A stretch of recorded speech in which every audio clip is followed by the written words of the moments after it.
Yeah.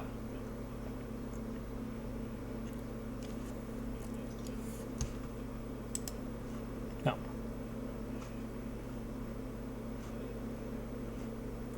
Yeah, I'm seeing it too on Twitch.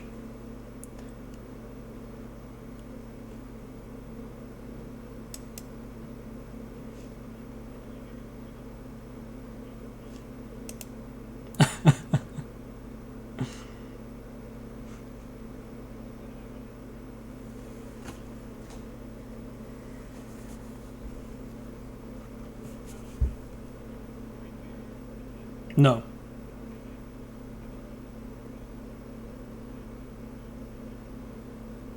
Okay.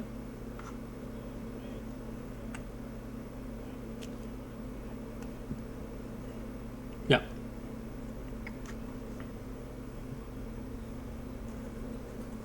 Well, worst case, we record a bit too much.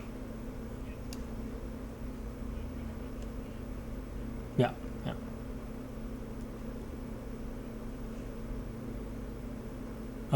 Audio is coming through on the stream. Thanks for the tip.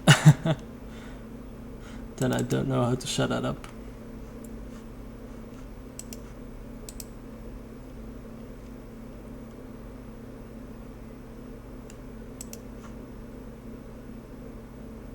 Me too.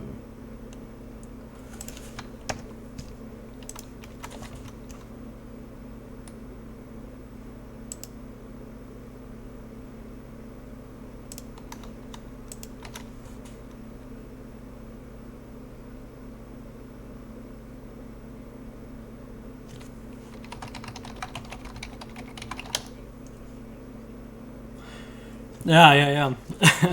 As this was all totally not, yeah, not for disclosure.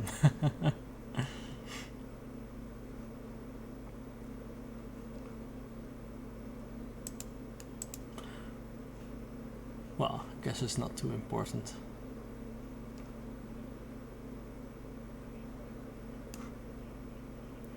Yeah.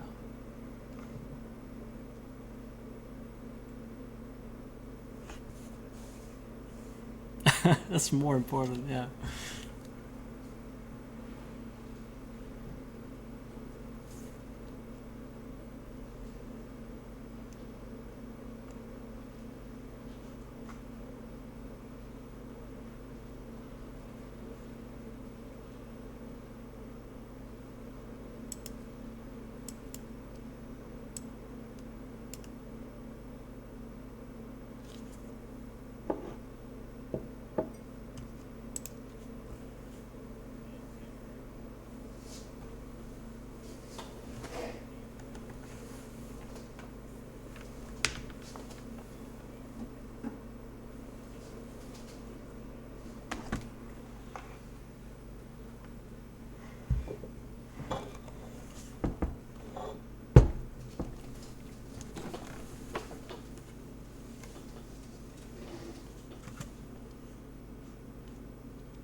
Yeah, okay, let's go.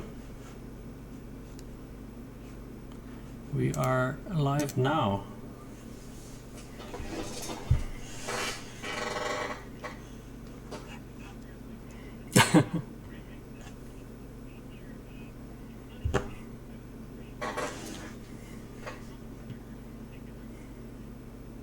Yeah, hi guys. I wanted to come and show off some of our tools.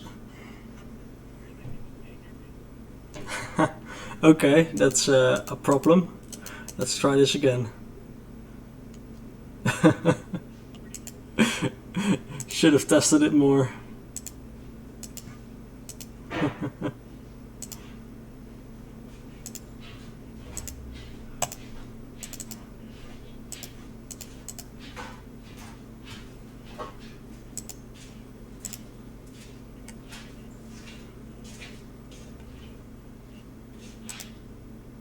Yeah, I'm doing that now, I think.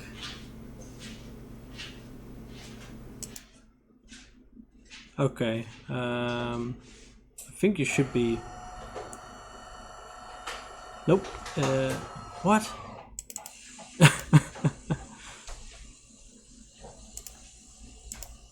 Okay. How about now? Check. Yeah, It's yeah. good. I see you coming in OBS at least. So. All right, cool. All right. We'll go with that. Super. Anyways, once again, hey guys, how's it going? Welcome to another episode of Ferris Makes Demos. This is not Ferris Makes Demos. This is Poobrain Makes Demos. And as you can see, Tropical Trevor is driving here. Tropical Trevor of Poobrain, who will be showing off a bunch of his tools and demos in those tools. And this should be pretty rad. Yeah, sorry for the super professional start. It's totally normal. I mean, mine are always flawless, but you know. It's lonely at the top. Yeah, I can imagine. But thanks for inviting me. Yeah, of course. Let me see here. Yeah, there's this is what it looks like. All right, cool.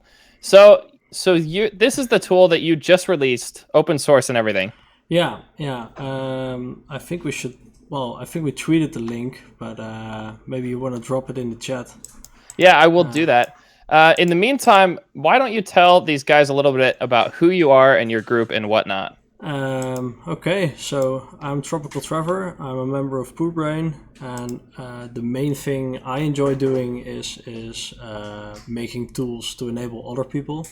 So for Poobrain, I wrote a toolset that can output 64K PC demos, and I just worked a lot with the other guys to get it in shape and get it up to a point where even less technical people didn't have to worry about the 64K part of it and could just make pretty stuff and do animation and whatnot.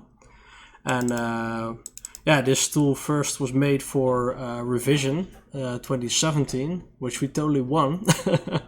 And yes. that was really cool and motivational, and that's where we decided to just do more and keep going with it. And as the author of one of the demos that lost to this in that competition, I think it is totally deserved. It was really cool stuff. So yeah, I think I can actually pop that open and totally show off. With compile times. Important. Shader compile times, no doubt. Yeah. Yeah, this is totally working. Pretty cool. So this is Eidolon, the demo for Revision 2017, and I guess I can just give a quick tour about what is where in the tool, because there's a lot of UI stuff. I'm sure it's overwhelming. Yeah. So to start with, we have a 3D viewport where you can just look around and move around.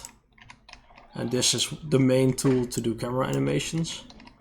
And then way on the left, I've got a bunch of scenes. And every scene is just a bunch of fragment shader code that is customizable per scene. And it's all Raymarched, so there's just one rectangle with a fragment shader drawing this. And there's some post effects there too, right? Yeah. So there's a system where we set up a bunch of render passes that feed into each other, and then basically I, as author of the template, decide which parts are customizable, and then other people dive in there and per scene decide the colors, the materials, and the modeling, but the whole post effect chain remains constant. Right.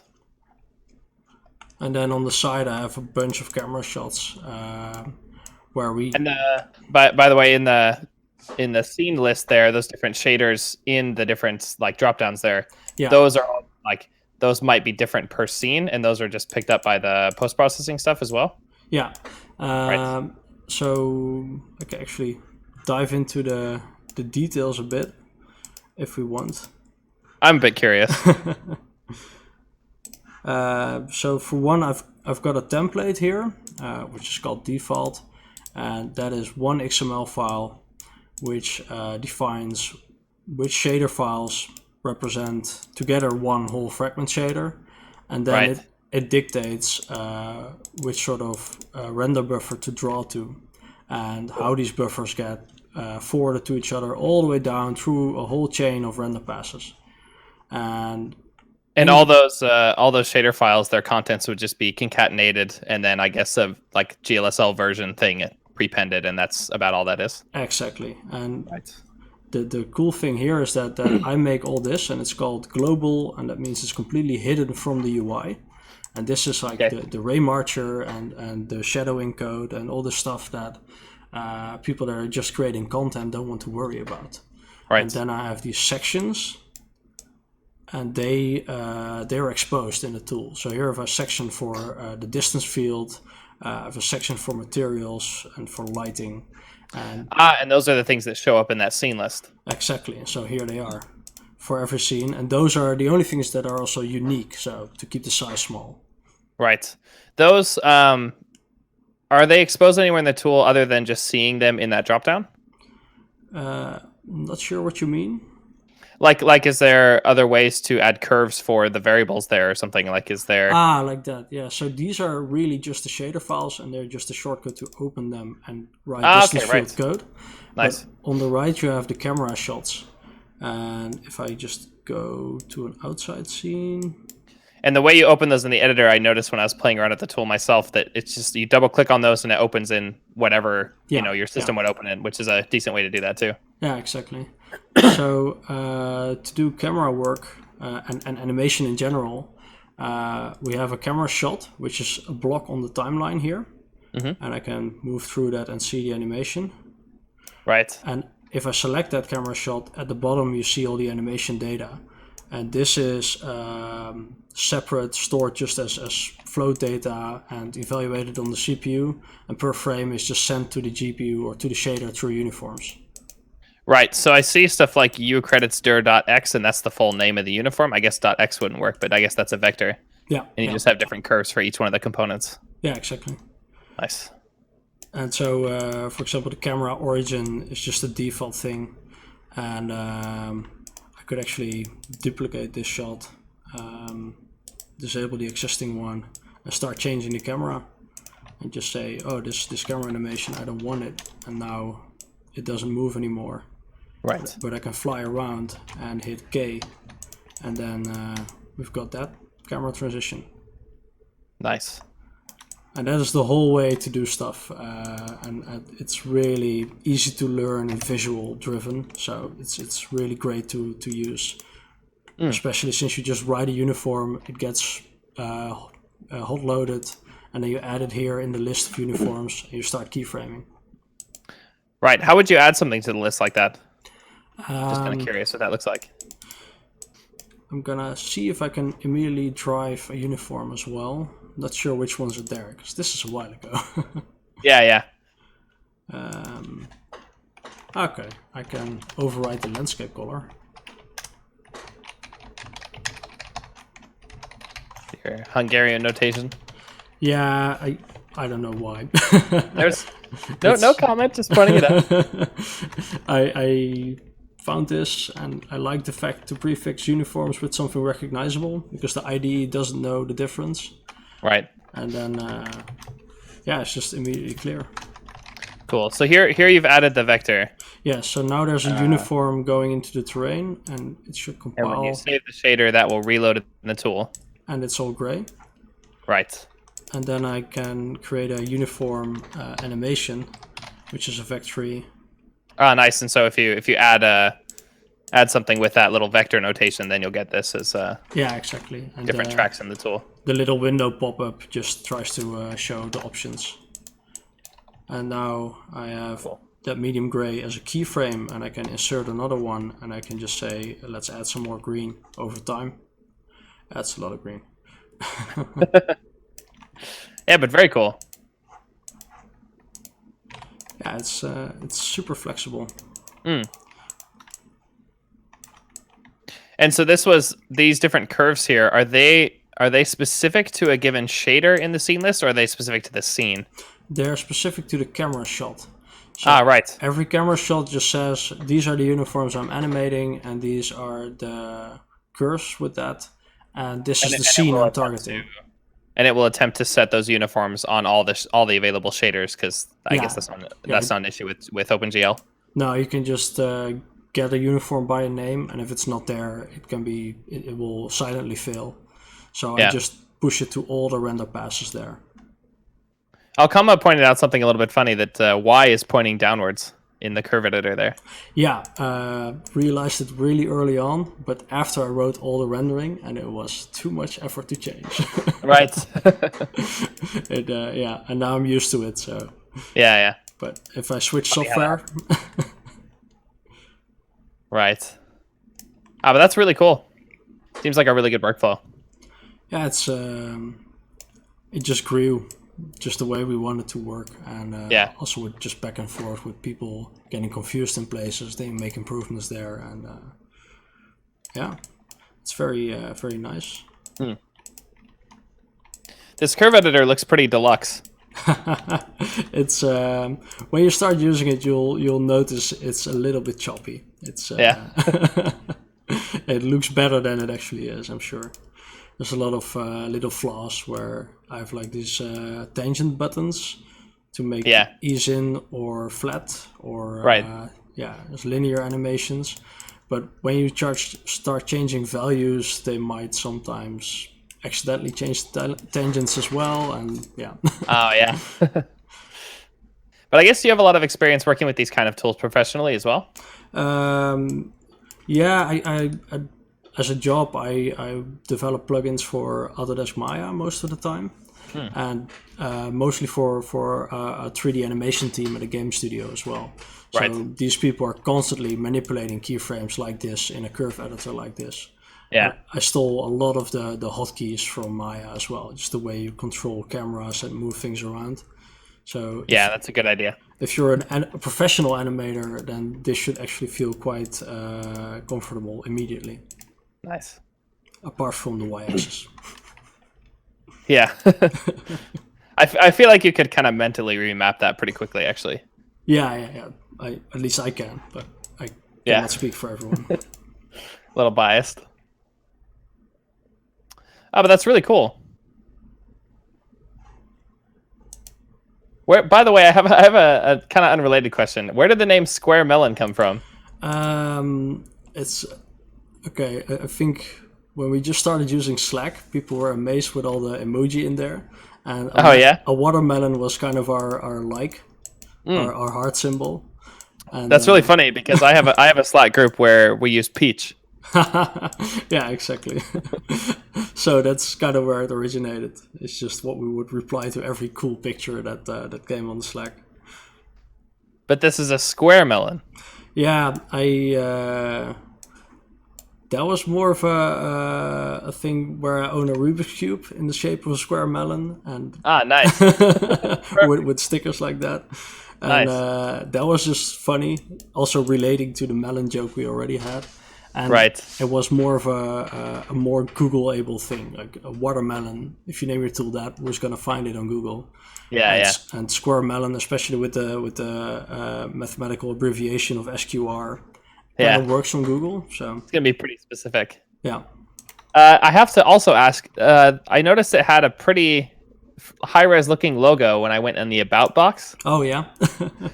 Is that logo rendered in the tool? Absolutely. I can see if I can find that even. Probably. I wanna fly around it if you have it.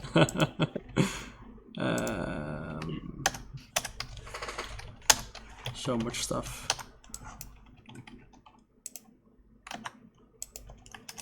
Gotta hide all the directories here.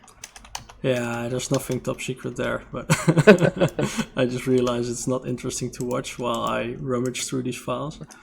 I think this is the one.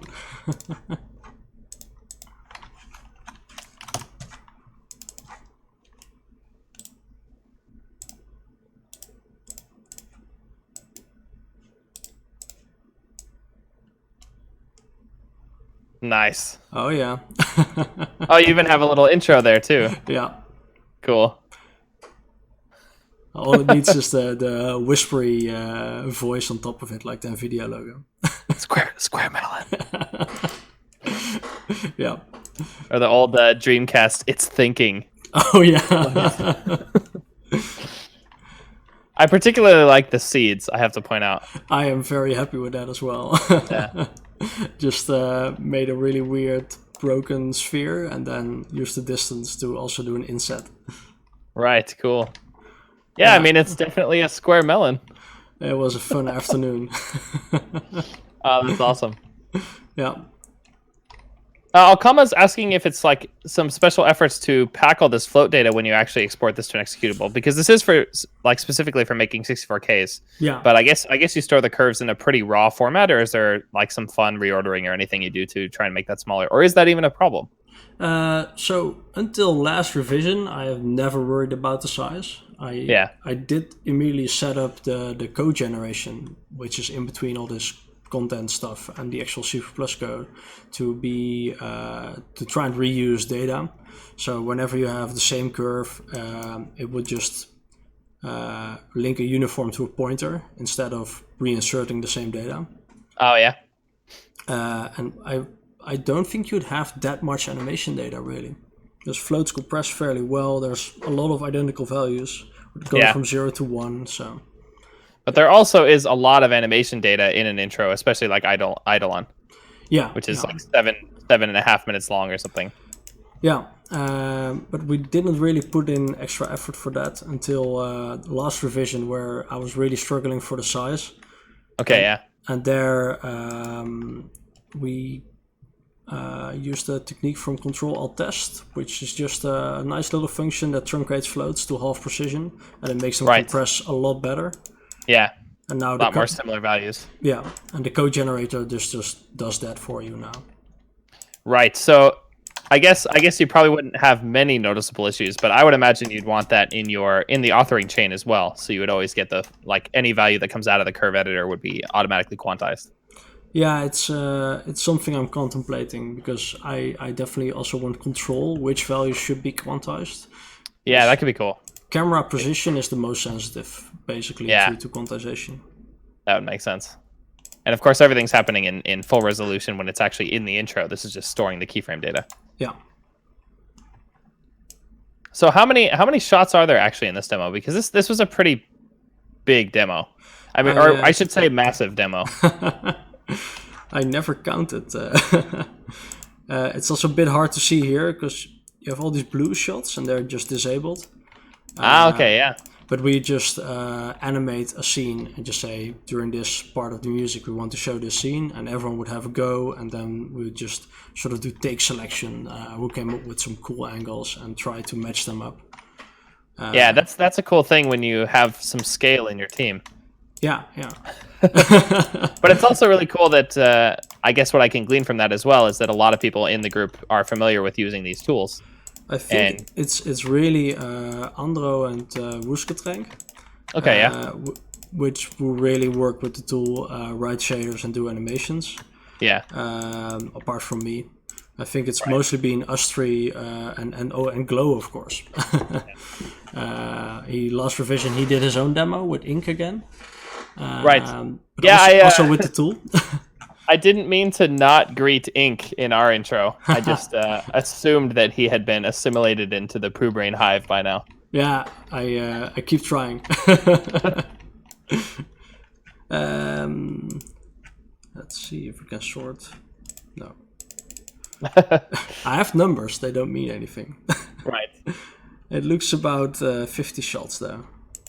Yeah, that sounds about right for that. For that. Actually, maybe I expected a bit more, just for that length. But I do remember there being some more longer form shots as well. Yeah, a lot of it is not that fast, so the 7 minutes is okay to fill. Right. Which everything just takes the time to show it off.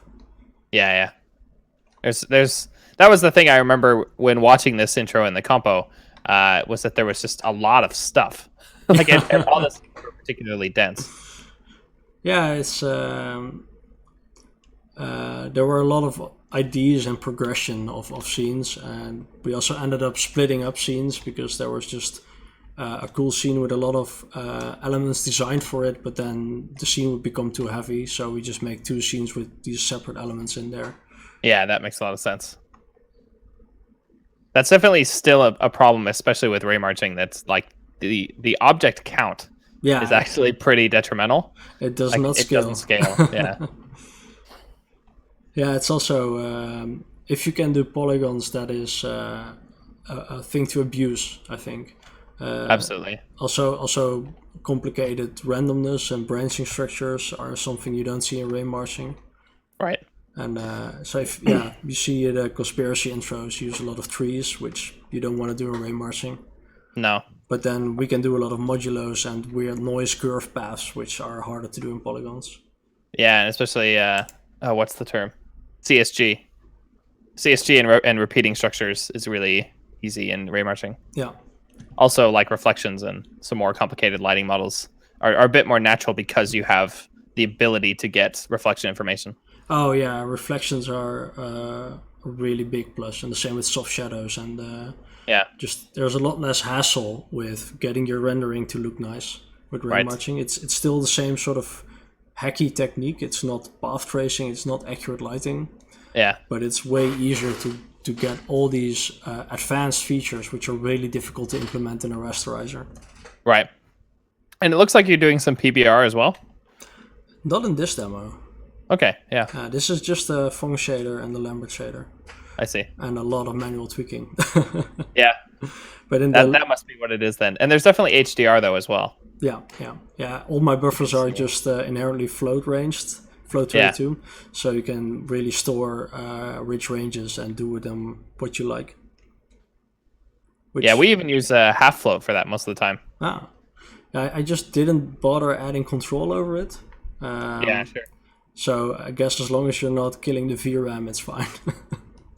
Yeah, I mean you might have issues with like of course you'll be hitting the cache harder, like you will have throughput problems, but if you don't have problems, they're not actually problems, but that would be one reason to reduce it. Yeah, absolutely true. But yeah, don't think you need to. I really like stuff like one of the things I also remember from this intro in particular while we're looking at it is like the floor texture and the wall texture here. Both do like really good jobs of having repeating structures, but also structures that don't look like they're as repeating. Yeah. And some like randomness between those. I think this was really a thing that Andro had a big focus on in sort of creating asymmetry throughout the whole demo. And also with just camera work in general and stylization of elements. Everything is really designed to be asymmetrical and not look too repetitive. Yeah. I think that was definitely achieved here. Yeah, it's really cool to look at again as well. I'm glad it still works. Yeah. In terms of like scale between this demo and then this year's revision demo, I guess this one was you guys probably worked on it longer, or is that not true? Yeah, this was like 7 months, and this year was maybe 2 months. 7 months is insane, by the way. It's also developing the tool, so a lot of time went into all of this as well. Yeah. But yeah, I think it paid off. Lila says, how many people are working on a project like this? This one... I remember at least like 8 people in the credits. Well, just to make sure I don't forget anyone, because that would make me feel rude, we can just watch the credits. Yeah. We have this information in the tool. Yeah. And we should totally minimize the demo during the first name, like they did at revision. Yes, I do actually remember that because the demo faded out and then it came back up. Yeah. Yeah, I do recall that actually. Yeah, so it's Andro, Woersketrank, me, and Glow on the visuals, Virgil and Punctured for the music, and Gopher for the synthesizer. And then Michael and Beftex and Roeltje were doing more small stuff, where Michael was doing a lot of concept art and support, and Beftex as well. And Roeltje helped us with the physics system on the ball. So physics system, can you tell me more about that? I guess if you think physics system, you may be thinking too much. But there's an explicit spring system which computes the roll and the follow through of the ball. So as it's following a curve, it's like tilting correctly. Yeah, and it's not in the tool anymore, but we would actually animate just a white sphere, and this guy would be sort of attached to that by a very loose bungee rope. That's how I Okay. describe it. Kind of get it to fall in the right directions as it was moving around. Yeah, and because it's time based, it's explicit. You can see it glitch around in the tool a lot, especially if I jump. The timing, it just doesn't know what to do. That's funny. But if you just run it from front to back, it just works fine. Yeah, that's a good idea though, because it's something that wouldn't be too terribly uncontrollable. Like, I mean, as you show here, like there is some unpredictability to that when you're working with, but not too much. Yeah, exactly. And at the same time, it gives you these pretty natural motions, which would have been really hard to animate by hand. Yeah, so it's just a lot of work. Yeah. And this year, I took the rotation bit and kept the position just purely animated. I think that works even better, because then it's never shooting off in unpredictable locations. Yeah, it's always what you see is what you get. Yeah, and then just the motion is going to be nice. It's the same reason why I didn't do any curl noise in our demo this year as well, just because like I didn't want to sit there and sync for longer than I had to. Yeah, and it's always hard with explicit systems like this. Yeah. It's also in a tool when you have a timeline and you wanna control when stuff happens. If I want to frame this robot in the background or time when I cut to this shot, it's really hard to do, because if I play it, it's just gonna do something weird unless I play it from the shot before. And then it will roll in naturally. Oh, that's funny. So yeah, good and bad, but I think anything is better than animating these rotations by hand. I think it worked really well here. Yeah. Will Kirkby says, now that you've made this public, I'm torn between using this or actually writing my own demo tool, which leads me to another question. What would be the limits of this tool? Because like you mentioned, the main thing here is that it's doing full screen quads for basically all the geometry that it's pushing to the GPU. Is that correct? Yeah.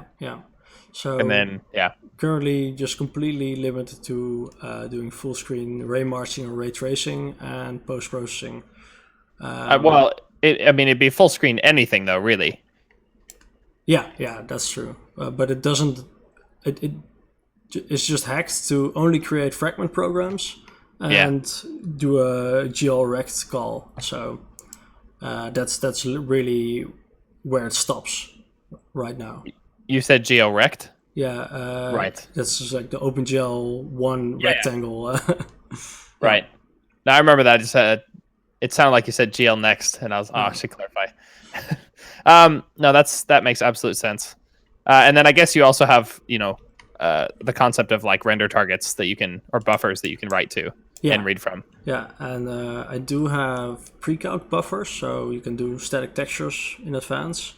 That probably helps a lot in a demo like this. Yeah, it saves a lot on performance. So you see all these patterns on the floor and on the walls, and they're all different bump maps, and it's just not worth to evaluate every single frame. No, because it's even though it would be a little more convenient. Yeah. But I guess that also helps in terms of reducing artifacts, because like a texture like that, for example, could easily create discontinuities.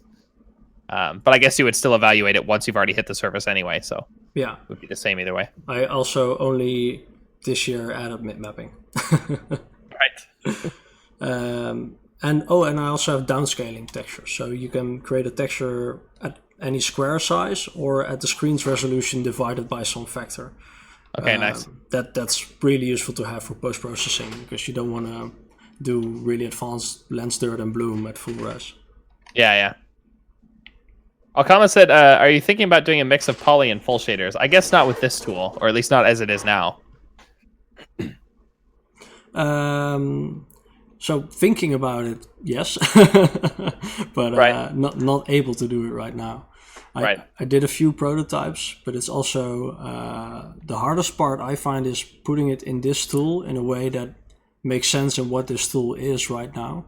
Yeah. So of course you could write a 3D engine that handles polygons and do some sort of system where it's easy for users to create procedural content with that while it remains under the file size limits. Yeah. But it's really hard to fit in this type of UI right now. Yeah, I mean everything from the timeline upwards would probably need a redesign. Yeah, exactly. Yeah. because it would imply that there's going to be one render pass in the template that accepts a polygon scene, which would require some kind of polygon designing tool next to this tool. It's just a really big concept, I think. Yeah, I think so too. It's really cool though, just how, I mean, in terms of the major parts of this tool, there aren't terribly many. Like you have the timeline slider, you have the camera editing tools, you have the 3D view, you have the scene list, the shot manager, and the curve editor. Yeah. Did I miss much? No, yeah, this is all of it, or everything that's important. And the profiler I see down there is new as well. Yeah, that's nicely inspired by your profiler as well. Right. Which, well, to be fair, mine was also inspired by the Mercury one, so... It doesn't work too great for this stuff. I added an ability to name render passes. Yeah, that helps. And so here it just says this is render pass 9. Probably the first 8 ones are just static textures. Yeah. But now I can name them and see which pass is really slow. Well, obviously, this is the Raymarching pass. This is probably some reflection pass. Right. Or maybe I do reflections in the same pass. I'm not even sure because they're full res anyway. Right. And I also have a little overlay widget, which is cool for camera framing. Oh, I bet. And incredibly broken as well. Nice. Okay, I'll look into that after the stream. Right. It's it should just show a little crosshair to help you see if stuff is correctly in the center or following the rule of thirds and not too far on the edge. Things like that are just really helpful with dynamic camera work. I really want that in our tool. Yeah, it's super easy to add because it's just loading PNGs with Qt and drawing them on top of the widget. Yeah. Alkama said, so the text gen is shaders here too, right? And I believe that would be your pre-calc shaders. Yeah, absolutely. I think I'm gonna open up another demo for that. So that would make more sense. Let's do this year revision. Yeah, and I want to talk more about this demo in a sec too. Okay. I've got them all, I think, so we can go through the year. Yeah, you guys had a pretty massive previous 365 days. Plus. Yeah, plus the 7 months for the first one. Looking back, I'm quite surprised with how much we made. Really cool, though.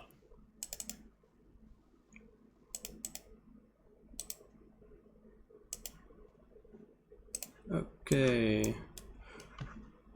Let's just open up a bit more real estate for the text. So most of my data is either GLSL or XML. Right. So also the camera animation is just stored in an XML file, so it's easy to cut out shots in the text editor as well. Oh yeah, nice. And I don't want to go too much into this because it's not the easiest thing to explain without a lot of flowcharts. Yeah. Or just building it from scratch. But yeah, this is how the render passes are defined. And I say I want to create a texture to draw into. It's going to be this big, and it's going to be static. So it's going to be calculated only once. Right. So it's that static parameter that determines whether or not it's going to run in real time or not. Exactly. And then these 4 files are going to get concatenated, and then that's where the main business happens for a noise lookup texture. Do you do anything with 3D textures, or is it all 2D? So at Eidolon I did 3D textures. I kind of forgotten how they exactly work, but since Eidolon just worked with the clouds, I can verify that the 3D textures still work. Right. Cool. I think the idea was to render one really wide 2D texture with all the slices next to each other. Ah, okay, yeah, that would make sense. And then there would just be a hack in the code that just looks at a is3D flag like this. And if that's there, it's just going to create a new buffer and then copy it there. And then that's a 3D texture. Nice. So this demo, one of the things that's really interesting about it is it's a remake of one of your guys' old Unity demos. Yeah. How did that idea come about? I'm not even sure. It's 5 years of Poobrain. that's one. Right. And, Wow, that's crazy. Actually, Yeah. it doesn't feel like it's been that long. And well, it's 5 years of releases for me. I mean, Poobrain people have been just going to demo parties for longer than that. Yeah, I think I met Rolcha and you both in 2013. Yeah, at Tursak, I think. Yeah. Yeah. So It's kind of funny. yeah, to celebrate, we've kind of felt, let's show what we can do with our new tool instead of Unity, and let's just do a remake because it will be fun. Because that demo was kind of fun as well. Yeah. And it would be a big challenge to do. It definitely was another, I think, pretty massive demo in terms of content. It's there's a lot of weird stuff in there, especially the roads. They get so many weird curly shapes which are not Raymarcher friendly. Yeah, that I was actually going to ask about that because I remember thinking that in the compo. Like, there's not very many artifacts there. Yeah, it's well, it's a lot of manual tweaking as well, because if you shrink the radius of the spiral, it really messes up.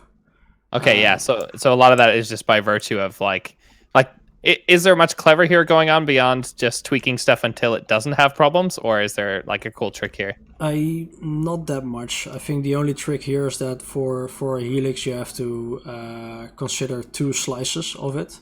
So okay, I basically distort a circle, but then the endpoints will get messed up. So I cut it in half and look at the next slice for every iteration. So there's 2 distance field evaluations going on. That's cool. But then that distance field is just a box, so it's not that expensive. Yeah.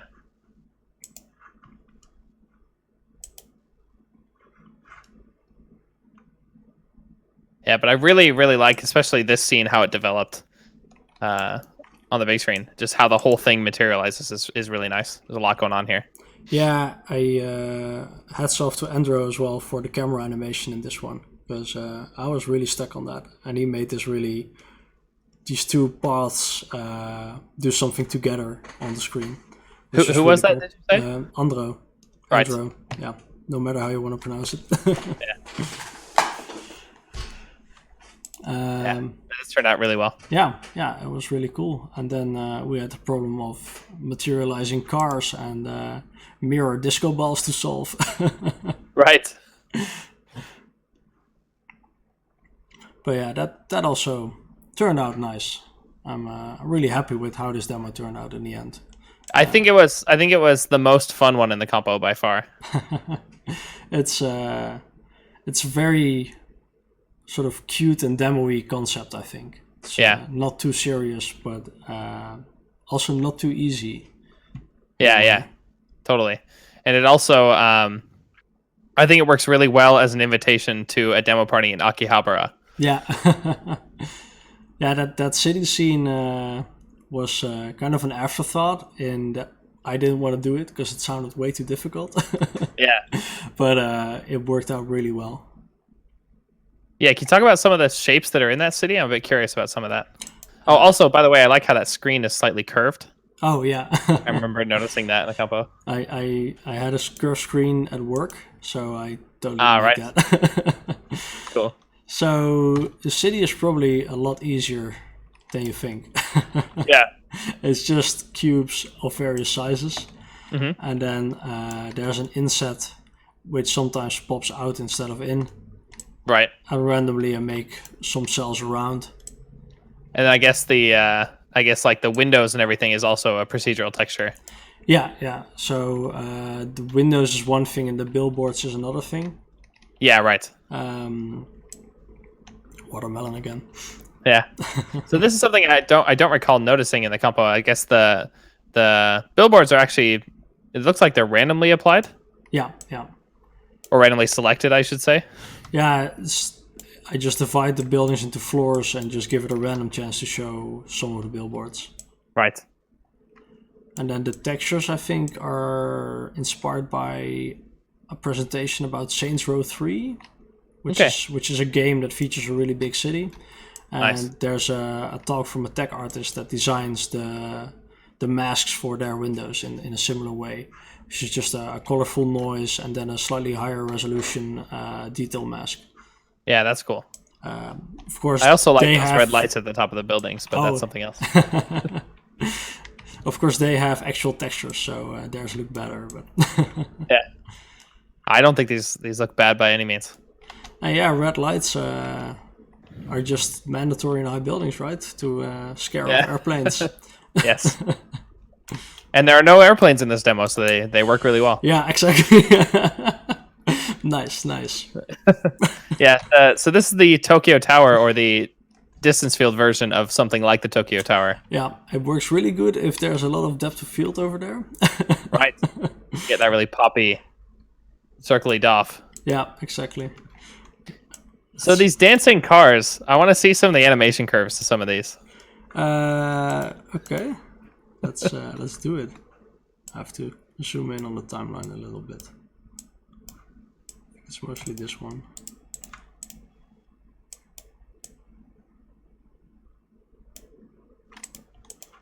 So for these, I actually wrote a little exporter for Maya. Oh yeah? Oh, I broke it somehow. It doesn't look right now. So yeah, because we had the original animations still. And those were from Maya. Yeah. So there was an FBX file with some animation in there. And Right. I initially wrote an exporter to copy some of the vertex positions and then draw a Bezier spline in a Raymarching. But then Duxor stepped in, who also made the original animations, and just said, "Yeah, guys, we can do this a little bit more tailored to the distance field." Okay, yeah. And he just polished them up by a lot. That's cool. I don't know what I'm doing. Oh, that's what I'm doing.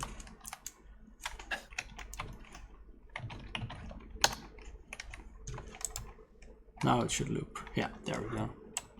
I like the colored light here as well. Yeah, it's just a point light that jumps around and changes color. Yeah. It's this nice little cut off as well. Ah, right.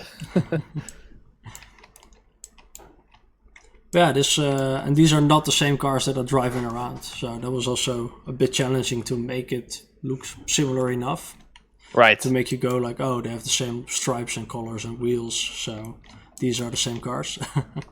Yeah, I do remember noticing, or at least thinking, that they were probably different. Yeah. Now that you mention it, I'm not actually sure if I noticed, but I was definitely thinking that they probably were. I really like this scene though. I think it just looks super goofy. So these guys have a more tapered shape, Right. but they could totally unfold into this, right? Yes. Well, when they start flopping around, you don't see the taper. I guess it's the. Yeah, exactly. Is this font, by the way, that was on the screens? Is that the same one that was used in Eidolon? This And one, your mom? Yeah. I think it was inspired by it, but not the same. Okay. So it's this one is just drawing lines from point to point, Right. and it's all stored in the shader. So Okay. Yeah. I have a huge array for every character that just says draw points at these grid locations, and then there's this 2D grid, and with a simple modulo you can generate points on the grid. Then you have this really short integer array that you can store. Yeah, that's cool. It's a good thing shader compilers are pretty fast. Yeah, not that fast though. When I was doing this disco ball scene, that just killed my PC with compiling times. Right, because you have the disco ball, you have the rainbow tracks, you have the cars. Yeah, and there was a reflection, and that just makes the compiler sort of inline the whole Raymarching loop twice. Oh yes, oh yes. And that completely killed it. That is why we did a final of Engage last year. Oh yeah. It's just to reduce shader compiler time. Yeah, I managed to reduce them a bit, but I noticed that I think 3 months ago the GPU driver update really slowed it down. That's unfortunate. My older demos really suck right now with compilation times, and it was way better, especially on Evoke. I had almost no compile times, and now I do. Well, I didn't change the demo at all. Did they at least run faster? Yeah, that they did. So yeah, you totally win some in the end. Yeah. Do you guys do anything to mitigate shader compiler time during runtime? For example, pre-rendering frames from a bunch of scenes before the demo actually runs? Yeah, all the scenes are called once, so they're compiled for sure. And when I do the pre-render of the texture data, the static buffers, I actually just render all the buffers once to make sure it's all there and all the shaders are pulled in. Yeah, that's a good move. And then that really helps a lot as well. Yeah, that always bugs me. Like, it's super obvious when demos don't do that, and I hate it every time. You just get this noticeable, like, 2-second frame. Exactly. It's quite noticeable if it's 2 seconds. It's brutal. Yeah.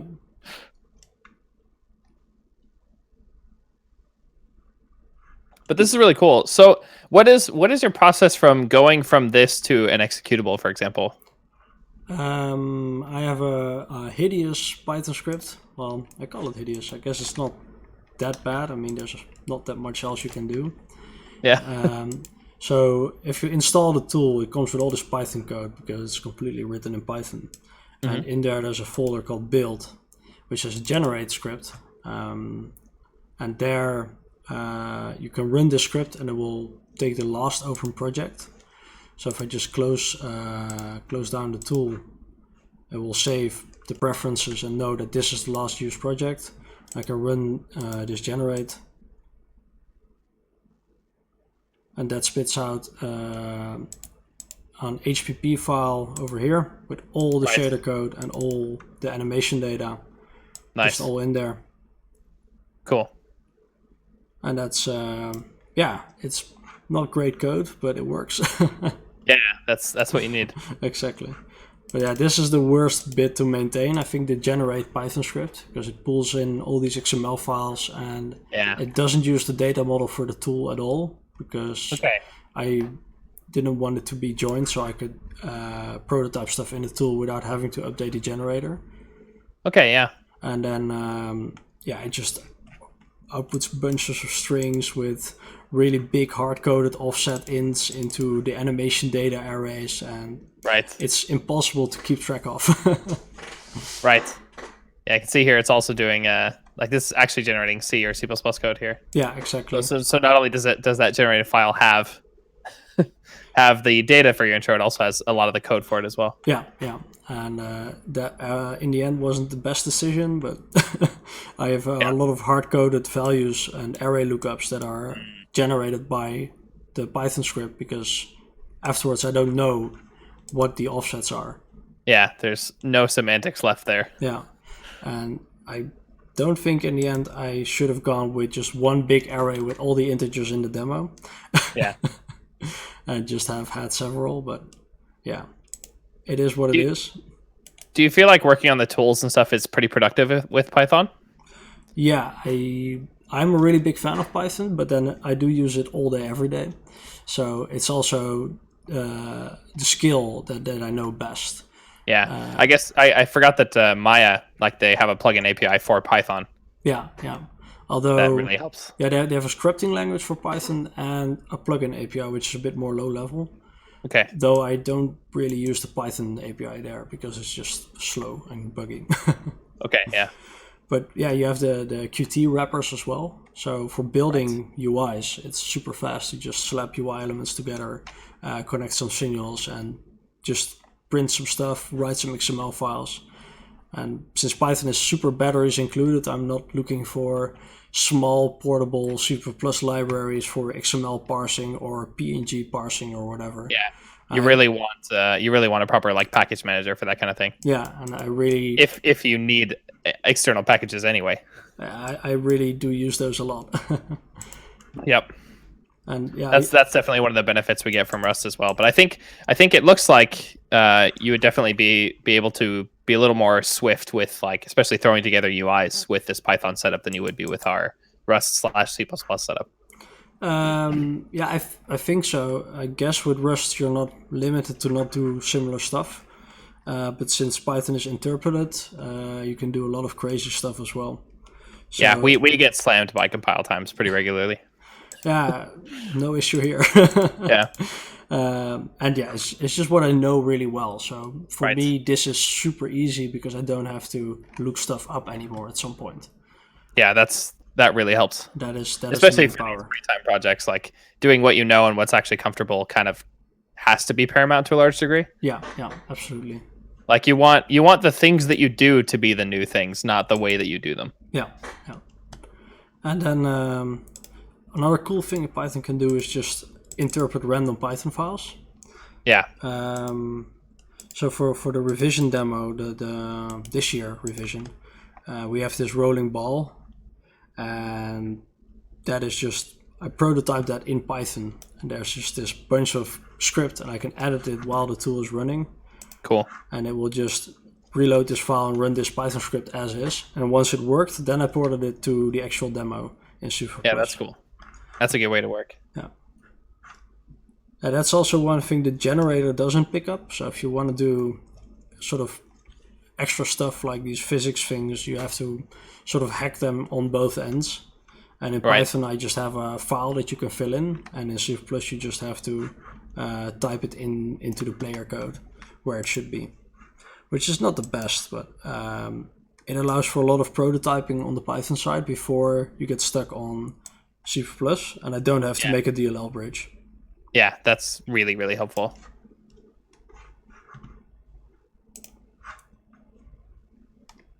So you said most of the work for this tool happened within those 7 months before revision last year. Yeah, I think a lot of the tool came together then. The render pipeline I did for Evoke afterwards, because then I implemented some PBR things and much nicer post-processing and looked at performance a bit more. Right. And then, that is what we used for revision this year. And I didn't really do much aside from fixing bugs. And yeah, I didn't really add anything since. It's funny that you mentioned that you worked on performance since Eidolon and your mom, because one of the differences that I think you can tell in the two intros is that there are more complex SDFs in your mom than there are in Eidolon. At least to my eye, there seem to be. Oh yeah, totally. Which is so you gain some more performance and then throw it away on better geometry, which is not a bad trade-off. So yeah, it's why you want to gain this performance, right? Yeah.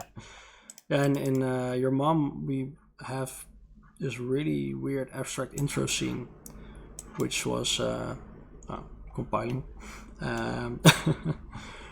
but which was really slow and took several iterations to find how to do this on in a good way. Yeah. So there's all these sort of crystal structures, right, with debris floating around. Yeah.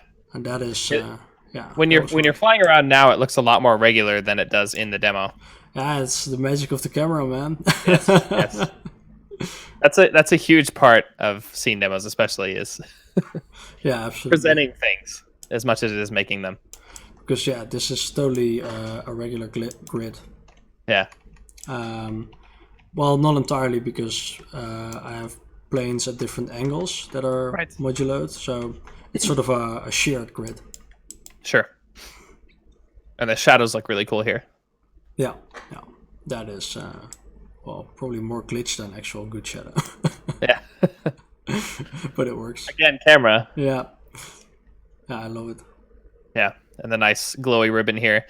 One of the things I was going to ask about is I like how the ribbon kind of lights up the walls. Is that like a tube light that's sort of growing here, or how's that done? So I have a bounding shape and then a sort of a fake emissive pipeline.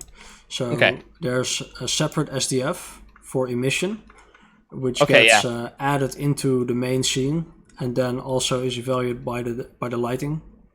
Right. So the per pixel lighting will call the distance field of the emissive shapes once, and that returns a color in the distance. Okay, nice. And that allows me to do stuff like this. Definitely has limitations because the distance is not the right representation of the amount of light that is going in there. Yeah, but it gives enough of the effect in a case like this. Yeah, exactly. As long as you don't intersect, it will work. Right. Yeah, when I saw this, the way I thought it was is that you would do. So there's a thing that a bunch of Norwegian guys will know what I'm talking about. They call it sausage space, and it's where like for one of the old demos, well, the context isn't that important, but they did this game thing where you would sort of fly around in this like crazy world, but really all it was a cylinder, and then it was distorted into the crazy shapes, but all the physics were done sort of in this what they call sausage space. Oh yeah, and yeah. then it was sort of distorted around. So I actually thought it was something like that when I first saw it, that you would be doing a tube light with a cutoff cap and then distorting it that way. But I think your way would have been a lot faster. I think if you want to implement a tube light, you would do it the same way. You just query the distance. Yeah. Much like a point light. Right. But the cool thing with this is that I could throw in a torus and it would work. Right. We just didn't, which actually, well, save it for the next demo. Yeah. And this is definitely my favorite scene. This is my second favorite. Okay. I really love the sort of cratery look that we got here. Looks really nice. Really moon landscapey. And then just this greeble pattern that's sort of welded in there with a it looks really cool. blend. Yeah. Also surprisingly few artifacts on those shapes. That's a huge fudge factor. Okay, yeah. Which is where the performance went. Yeah, so this was my favorite scene. I know why. Well, yes, that's half right, but I also just like the geometry here. Even though these, like, the shapes here are, I think, simpler than the ones before. Nothing to see here. So, but these guys are actually a space distortion. So I just make a sort of a kaleidoscope, and then draw a single plane with the same greeble from before to get sort of this displacement texture going on. And these height differences. Yeah, it looks cool. So that's the same as the doorway, but warped in space a lot of times until you get this whole structure out of it. Yeah, and I bet getting this this ribbon to go through everything without like intersecting stuff too much. I bet that was fun. Right? Yeah. Again, camera. Yeah, exactly. The ribbon is also just doing some smooth noise. It's not controllable. Yeah. So that was just offsetting it until we got lucky. Yeah. And then, just a little swirling at the PC, basically. By offsetting it, you mean like offsetting the input to the noise function? Or just moving the camera through this infinite terrain to decide where we were going to put the text. Yeah. And then this is a bit of the PBR show-off since that just got made, so we had to try it out a bit. Yeah, I do remember, though. I felt like the lighting in this demo was a level up from the previous one. Yeah, just the response of the per pixel lighting is so much better. It really is. Like especially compared to like the specular stuff, like the GGX versus Fong, for example, even. Yeah. It's just it looks so much better just on its own, even. Yeah, and GGX is energy conserving, so for free you get way more nice contrasts. Yes. One of those things that's like, these should act the same. They do like the same thing, but they don't. One of them looks way better. Yeah, exactly. Molev was asking, how are the voices done?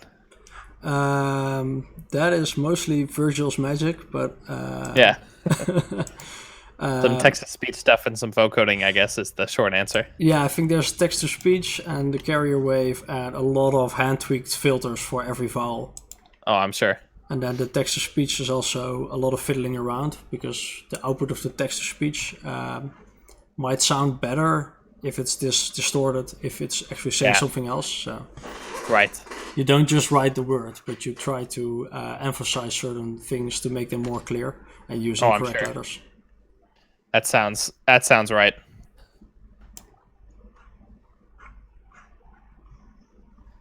Where did the title "Your Mom" come from for this one? Andro.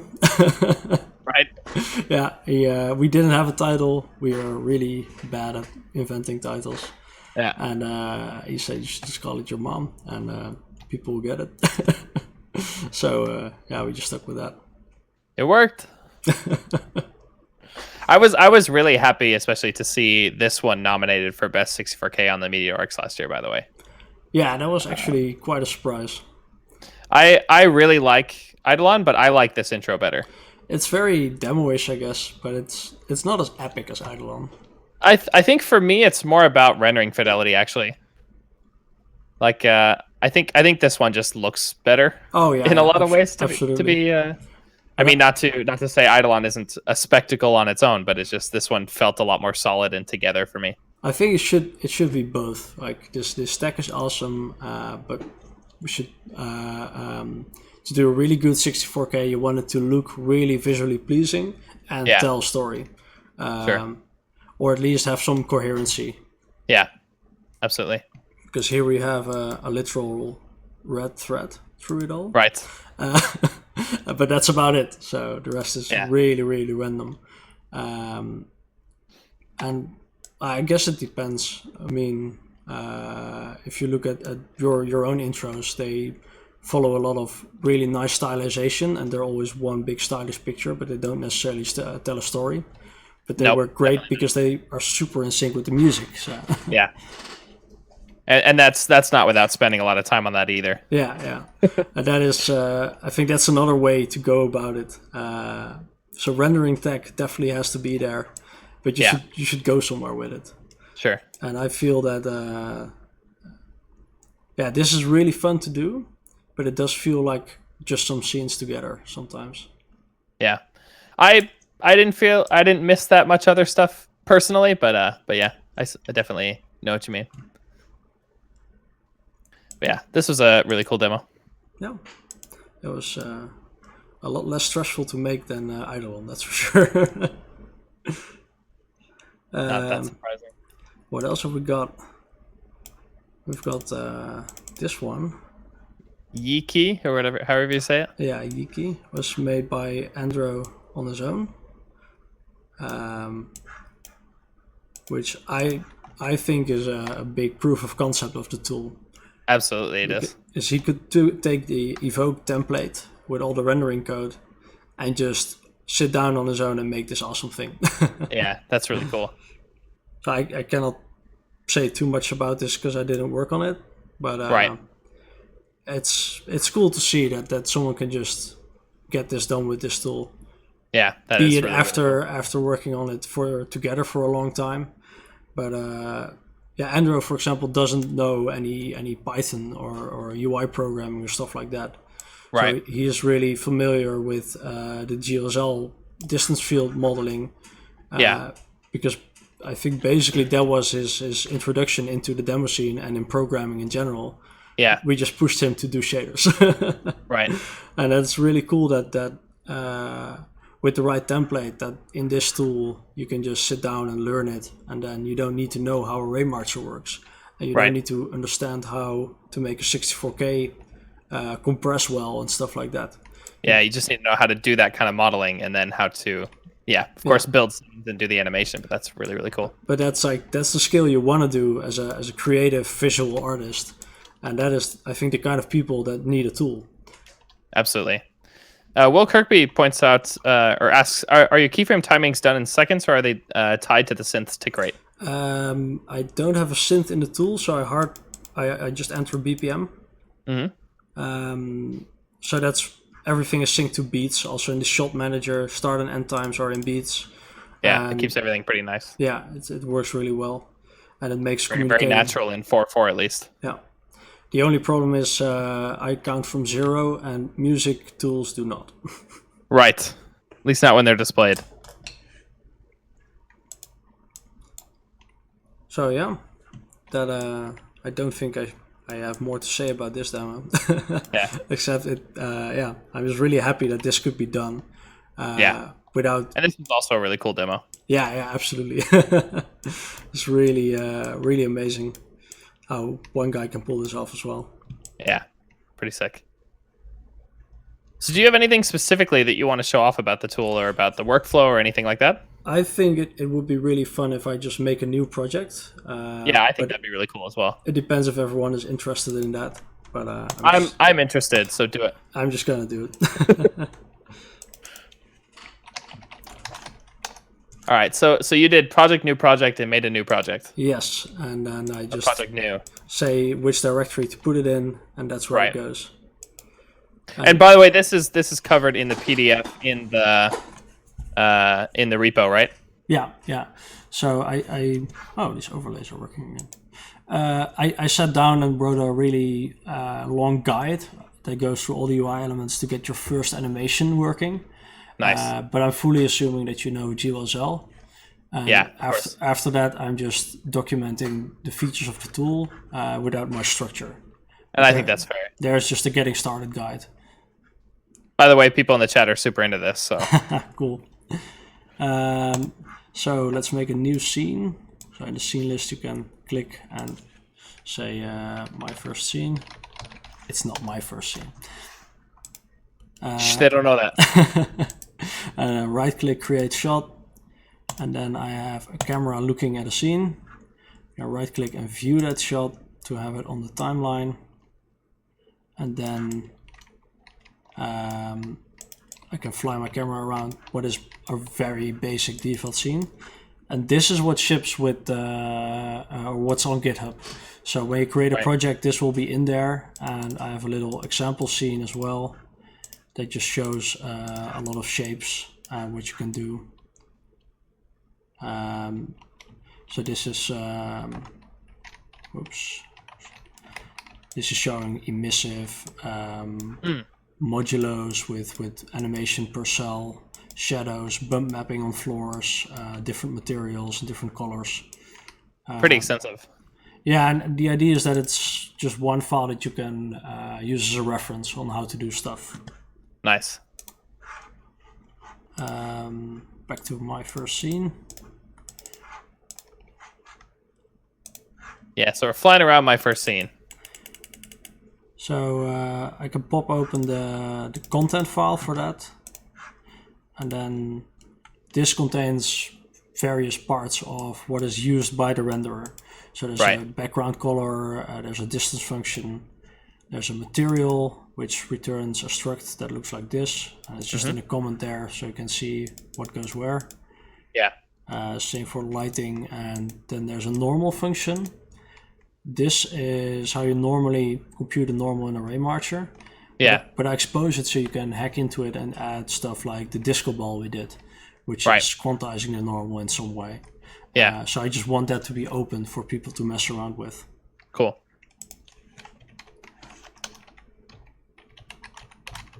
And of course you can like override all of this and make everything yourself.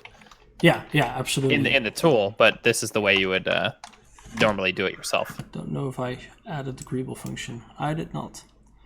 Well, let's not do a Greeble then.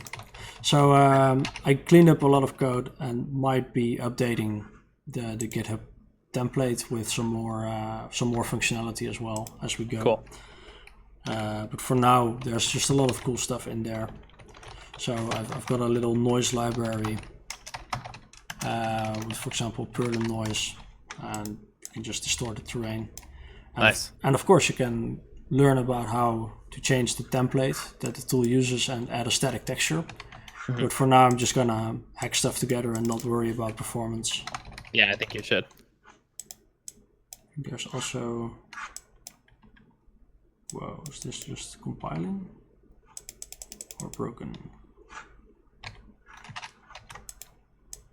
Ah, it was broken. I notice I'm alt-tabbing a lot, so I'm just gonna move this to the right.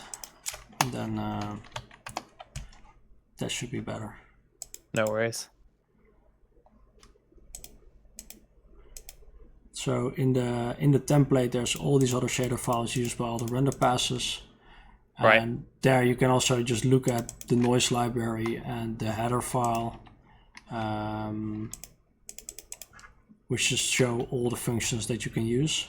Nice. And there's quite a bit here, it looks like. Yeah. And what's that F hexagon? What was that? I think this is a 2D hexagon, infinite tube kind of thing. A lot of these distance fields I have to give the guys from Mercury some credit for. Right. I noticed HD SDF was included a lot in Eidolon. Yeah, yeah. And I definitely wrote some of my own versions of these functions, changed some of the naming conventions. Sorry if you're used to the Mercury library yourself, but we just I'm did not. it slightly different. But I think they laid down a really cool base that I've used for a long time, and a lot of Absolutely. that is still in here, or at least the knowledge of it is. Yeah. I think there's something wrong. Validation failure. That is the worst GLSL error ever. Yeah, it is. What did I do? I undo too much. Cool. So this is it's just an infinite 2D hexagon, and well, you can start cutting it off with a plane to get a sort of a 3D hexagonal tube thing, or just make it hollow.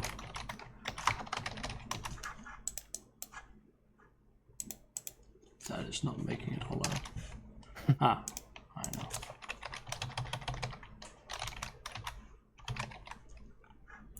Nice. This right here is one of the really nice things about working with distance fields, that this stuff is pretty composable. Yeah, yeah. It's a really nice way to model complex things, actually. I mean, of course, it has limits if you want to make a human character or something more realistic. But for abstract visuals and sci-fi stuff, it's awesome. Absolutely.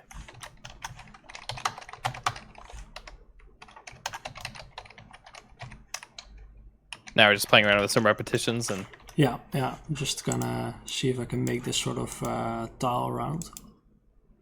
Although I guess I don't know how to do hexagon tiling. I have no idea. You got the easy access. Yeah, I noticed that too. So this one has to be something less. Just gonna guess here, and then it has to be shifted per row.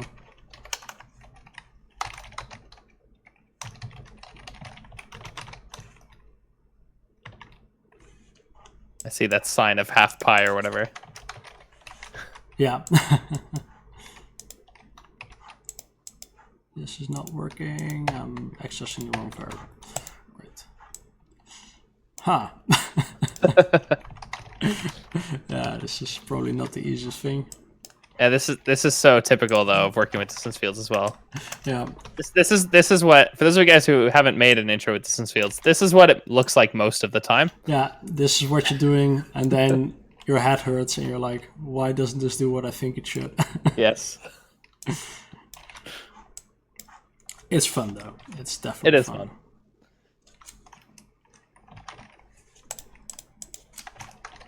Ah, no, I know this is not gonna work. So they should overlap per cell. So Yeah. with a grid-based modulo, you cannot make a nice hexagonal grid. Unless you do 2 rows. Yeah, yeah. If you evaluate And then 2 hexagons. Modulo that, yeah. Yeah. Anyway. Not important. Way to just go for it. Props for that. Yeah. Yeah. I'm not too sure what to make, but So show us. So we have this awesome scene now. yeah, So let's make the camera fly around. that might be a better idea. So there's this camera widget here where you can turn on and off camera animation. What does that do? What does that mean? So this is really useful when you want to play back animation and then fly around with the camera. And I usually turn off camera animation, and then I start moving my my time to where I want to keyframe this camera angle. So I'm going to start at this angle and hit K. Then I'm going to move. And that makes a keyframe for all your camera parameters. Yes. Then I move the time to the end. I'm just going to fly around it a bit and hit K again. And then I can turn on the animation, and then we're going to fly this path. Nice. But now if I want to move around, it's going to glitch because the animation takes over. Right, so that's what that switch is doing. Yeah, so then you turn it off and you can just say, oh, I maybe want to slightly adjust it a little bit when we're in the middle. And then K in the middle. And just see what that did to the path. Right. So now we got a pretty spanking demo. Yeah, man. I think we should animate some stuff. I agree. Like the height of the hexagon, or perhaps some colors. Exactly. First, though, I'm definitely gonna nest 2 hexagons inside of each other. Alcama says, "Wreck the continuity." Yeah, that's the Perlin noise, but I can scale it down a little bit. Well, it's also, I think, the camera splines, because I noticed you tend to change the is it the tangents to be linear? Is that what happened there? Or am I not saying that right? If I want, I'm not saying that right. Yeah, but I usually do make them linear. Tends to work well for cameras. Yeah, exactly. And then the middle key is just really messy, of course. But Sure. If you add extra keys in the middle of a camera path, there's this mode, which is spline. Nice. And it tries to keep continuity of the curve. So Yeah, at least cool. your movement will never feel jerky when you use this in the middle. Yeah. I think you should add some crazy emissive animated stuff to this hexagon. And then blind everyone with my awesome bloom. Yes. It's like with audio. If you ain't redlining, you ain't headlining. Wow, that is the worst advice. Wait, you guys totally headlined. It totally works with visuals too, I bet. Oh man. So, if you want your audio technician to like you, do not listen to Ferris about audio. Yeah, too bad I am the audio technician. God damn it.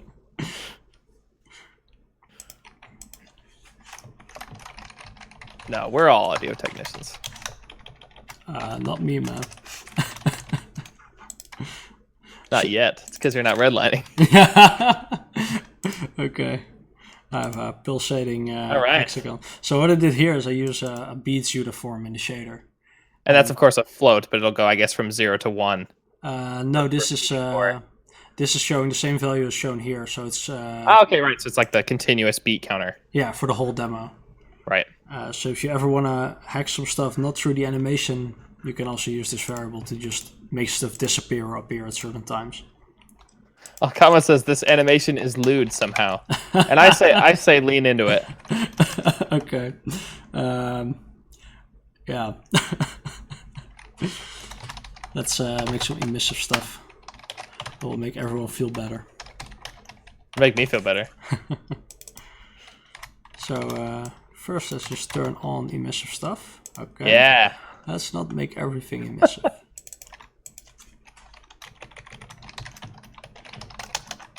You're just gonna mix with object ID or something?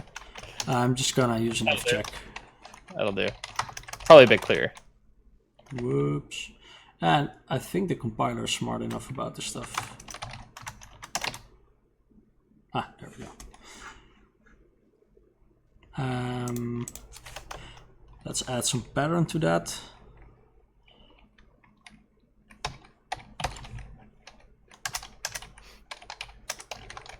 So the emissive color, I guess, in the material system is just color that's added to whatever other contribution of light there is at a point. It is not actually emissive. It's super lazy. Yeah, that's the possible way to do it. It is the easy to implement way to do it. Yeah. I think it needs to be way... I want to say louder, but I mean brighter. Okay. Synesthesiac over here.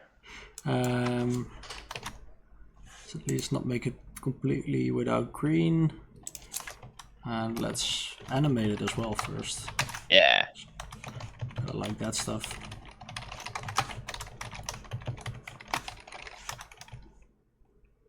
Oh, we're flying now. Now multiply it by like 100.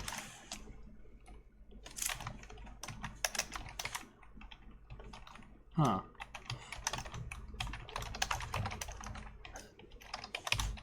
Here we go. Yeah, buddy. Now we're talking. This is what I love about HDR, is you can just do that. Yeah, and just go crazy on it. Yeah. Changed my life, man. Huh. Oh, yeah. Should not have done that. No. Lean into it. Add more noise. See where this goes. Yeah. I should do the pow before the multiply.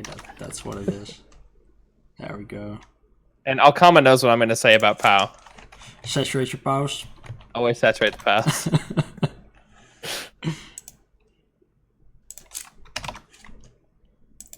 Okay. Now I have a better color. That's too much power. Can't handle this power. This much power. Yeah. Oh, I know what I'm doing. Incorrectly. So one of the things that's kind of like implicit in what you're doing here, but I actually find to be really helpful is to be tweaking this kind of stuff under, like, while time is actually progressing. So here you have time sort of looping in this camera angle, and you're actually adjusting this stuff that's based on time while it's actually moving, which is really helpful. Yeah, it's really important to just see what you're doing. Yeah. The same with these animation curves. You can just grab a key and just start moving where the camera is. Yeah, that's super nice. And it's just really helpful if you're trying to get anything in sync, really, or make anything feel right with the sound that you're hearing. Yep. Need both. I guess we don't have sound, but Oh, I'm hearing it though. yeah, it's in your brain. That work? Totally in sync, I bet. Yeah. Okay, let's agree on a BPM. Yeah. You beatbox the rest of the stream.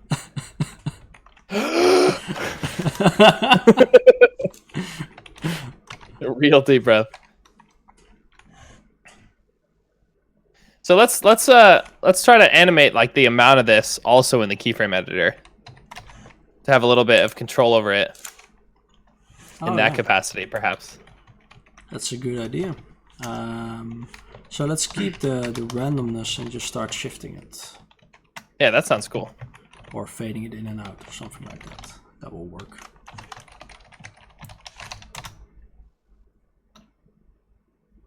Ooh, that's way nicer than what I had before. Okay. Yeah, keep that. I have a low res version of it from Hangouts, and then a fast version of it from the actual stream.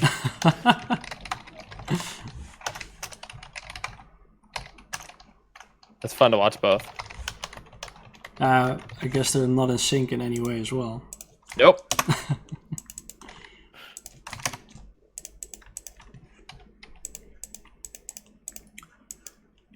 Okay, let's at least put the brightness back up.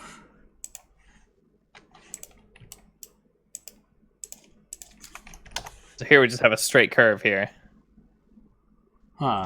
Something went wrong with the frame rate. Whatever. And then I'm just gonna punch down some keyframes.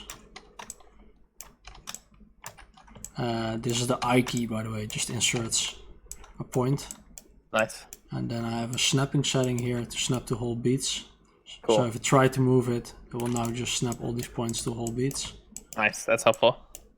And you can multi-select here, which is also cool. It's very important to multi-select. Yes. Now just fade it in and out. Nice. Let's see. I added flat tangents, so now I have to use them. Yeah. Nice. Now it's perfect. Yeah, let's never change It's this. the perfect demo. Ship it. Party winner 9000. Ah, shit, that's a way better name for this tool. Yeah, right?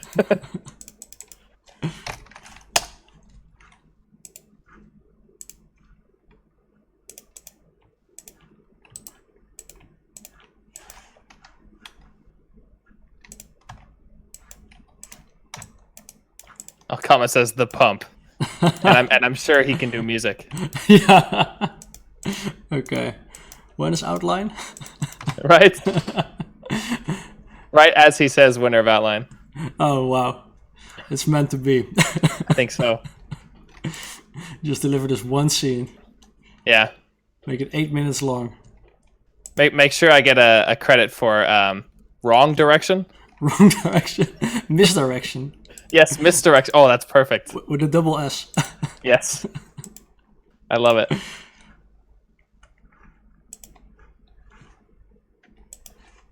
Yeah, this would be great with some Alcama House. So what is the shift parameter doing? It's kind of moving the noise, but because of the fade, we're not really seeing it. Ah, right. Just gonna maybe leave it all a bit on. Ah, right. The noise in the emissive stuff. Yeah. So it kind of jumps around when it flashes, I guess. It's doing bleep bleep bloop bloop. Right. Kind Bleep of bloop motions. computers. Yeah. That's what I do. That's how I explain it to my parents. Yeah, but that's how it is. The key is to find other people in your group that understand that crap. Yeah.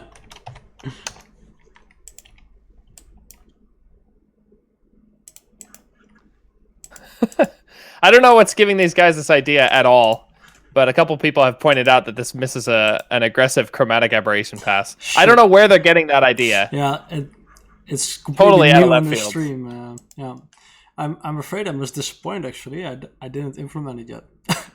I just gotta shield my eyes from all this emissive up here. Oh, it's so bright, but I love it. Let's do some more.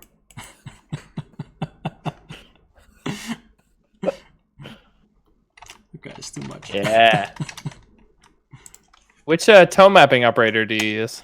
I don't know if I have one in here. I think there's just I think there's just sRGB conversion, and that's it. Sure. Yeah. Right. I think you get a lot from the bloom though here. Yeah, I think it's enough. For sure. Let's do some reflections though. I was about to suggest that.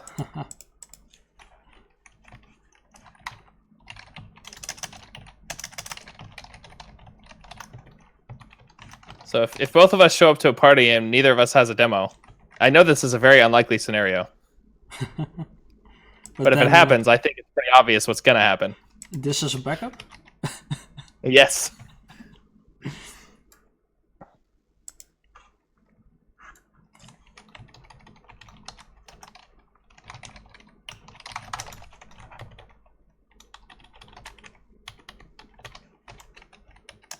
So I think if you've done distance functions before, you know this maybe. But in my distance field, I also have an output for a vec4, and that's where I write just random material data into. Sure. So later in the material pass, I can do some more heavy math stuff with that data, and not do it during the main distance field iteration. Yeah, that's good.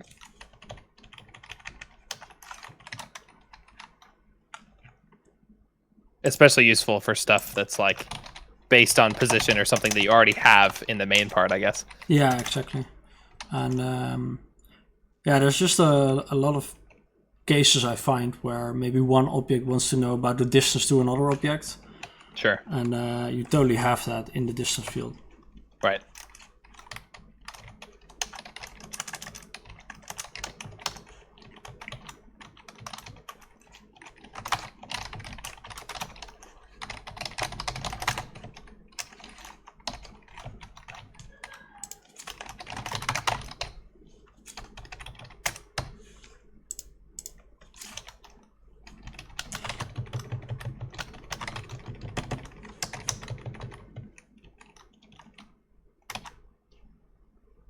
Okay. Oh. I've got a little reflective pool. And well, we can either blur this reflection, or I can open this settings file and just say I don't want to downscale the reflection, just have sharp reflections. Yeah. Which I think is cool. Even though this one will work with sharp ones. Yeah, exactly. Nice. Maybe we should rotate the center geometry. Make these... You mean animations? However we do it. I'm just thinking to get more out of these reflections here. Ah. Because they look a bit regular due to them being an extension of the shape. I guess we could also distort them somehow. Distort the geometry or something. Well, why not both? Why not both? We have the technology. That's pretty flashy. Oh yeah. Here we go. It's important to move things way too physically fast. Yeah, I mean, that's in the same way. In the same way that we make them way too physically bright. Here we go, yeah. This is what demo scene is about. Yeah.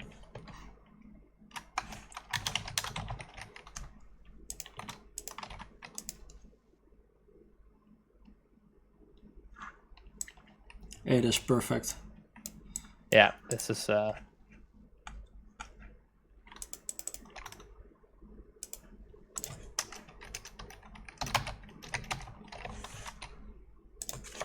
nice. And Always fun to be able to like blend materials yeah, like yeah. this with It's really powerful stuff as well. yeah.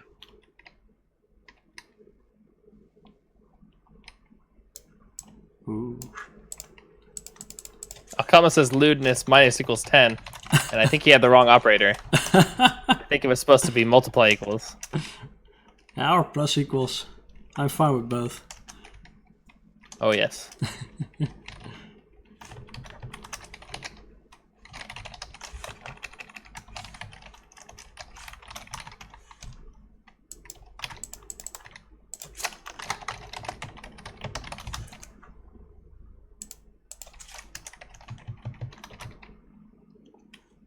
Huh.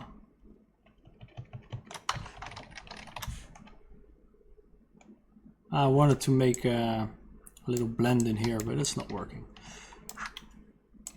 Not important then.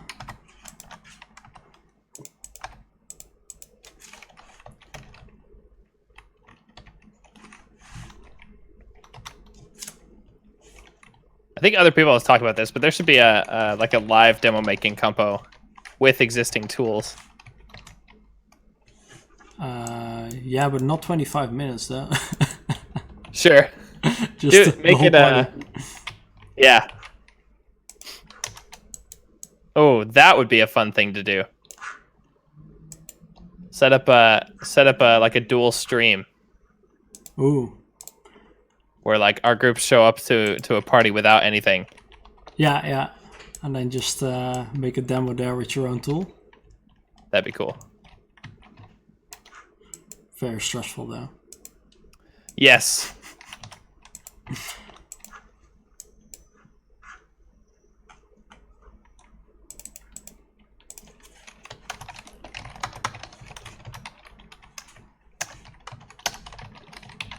Hoffman says including the soundtrack, and I'm gonna say yes. He thought he'd get off easy. Yeah.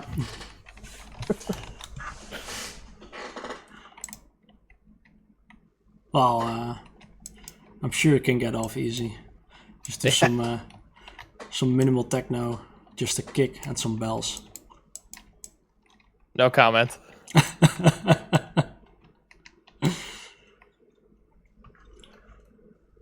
So yeah, this shows off quite a lot of the features actually. Yeah, we got a bolt and a shinier bolt and a landscape that turns into metal. Yeah, it's. But also, like as you said, it does show off a lot. It shows off how the camera animation was done. It shows off how editing of random other parameters is done as well. I say we make another shot. I'm first gonna make this shot not stuck in the thing. Sure.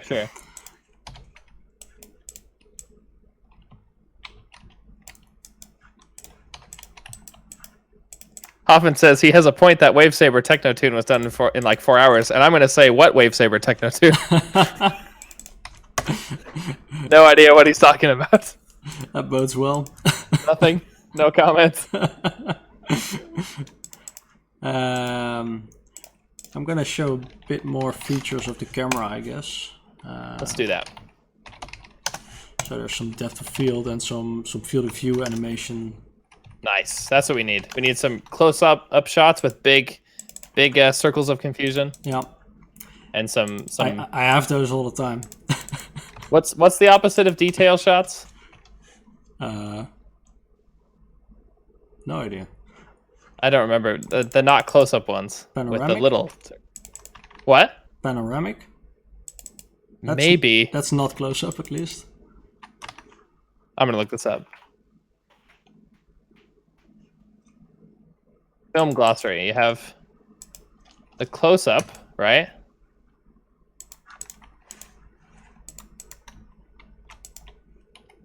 And then the other one. There's a lot of things that are not a close-up. Yeah, that's what I'm seeing here. Anyway.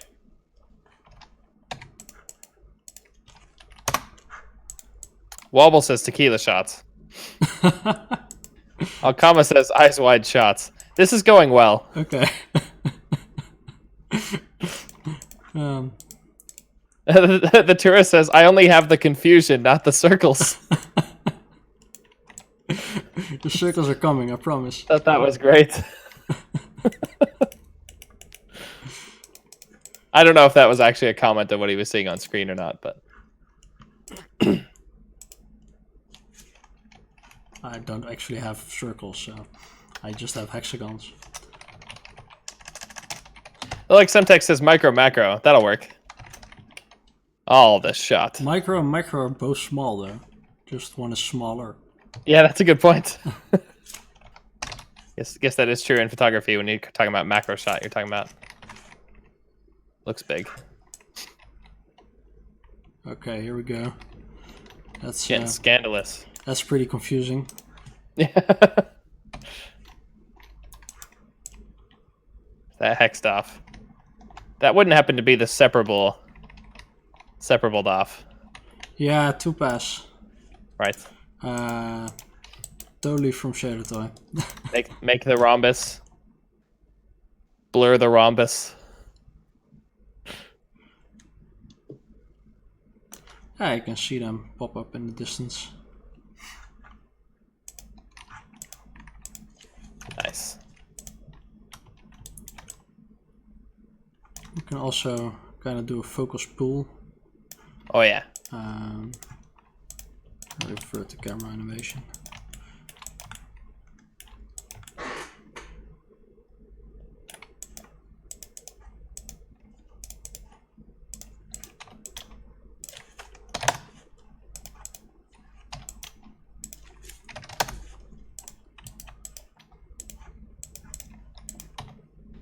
I just noticed our faces are totally covering up the curve editor here.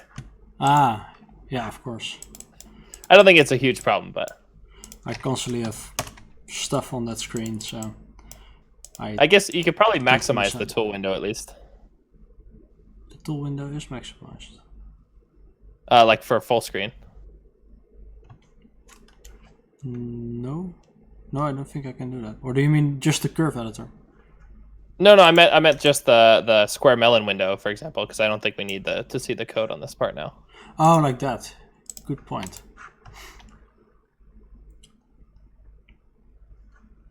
It is way too fast now. Yeah, that really helps. Oh yeah. Super sweet. This is the Stroboholics killer we've all been waiting for. Not the one we wanted, but the one we deserved. Oh wow. Look at these two shots. Yeah, our demo is taking shape. Yeah. So man, you're all worried about like stressful time, 24 hours? No. No, this is happening. Okay. Next party. Yeah, this is killer. Hoffman, get started. No, at the party, that's the point. Yeah, you're right. I'll totally delete the scene. What more fun stuff can we do with this? I like how the noise for the lighting of the inner part is still based on a grid, so it gets misaligned, and then you get the other fun shapes. Yeah, it just makes it really asymmetrical. I like that. And because it's so overly bright, you don't really see it that badly. Yeah. Yeah. This is the intro. There you go. Now all we need is an outro and then we're done. I was gonna say.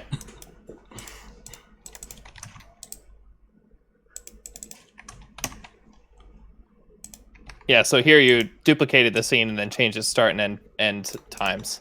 Yeah, I just changed the start. It understands how long it should be. Ah, right, nice.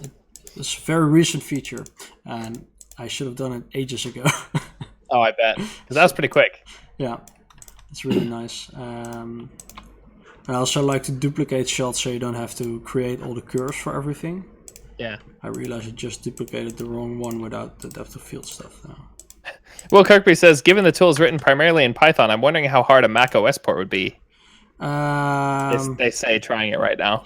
I'm pretty sure I use some Windows stuff behind the scenes.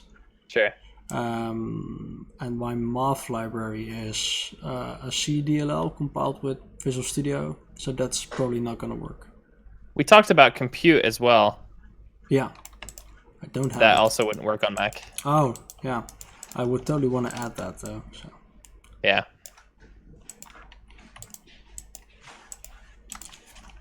Yeah, I'm not too worried about Mac. None of you guys use it, so. Exactly. Or I just tell people not to. Sure. No offense, Will Kirkby. You want to make demos? Don't use Mac.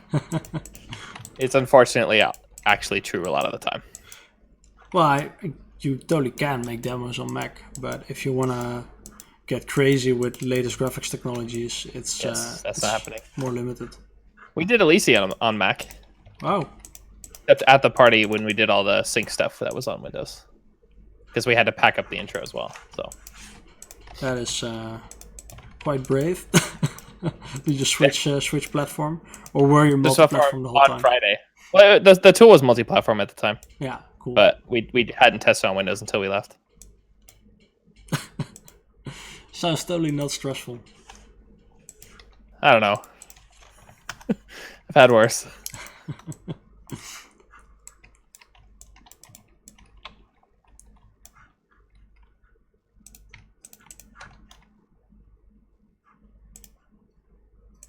Yeah, I don't know. I think this is the perfect demo. I think it's got everything except greets, but we don't have to do greets now. No, I don't have a nice tool to add greets.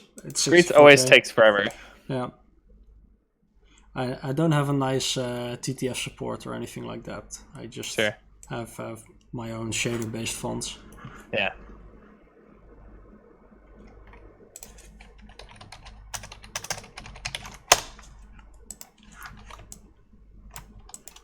And then we do the best outro of all time. Oh yeah, here we go. One problem, or well, it's not a problem, it's just a natural consequence. If you animate data in one shot and don't animate it in another one, it will not change the value.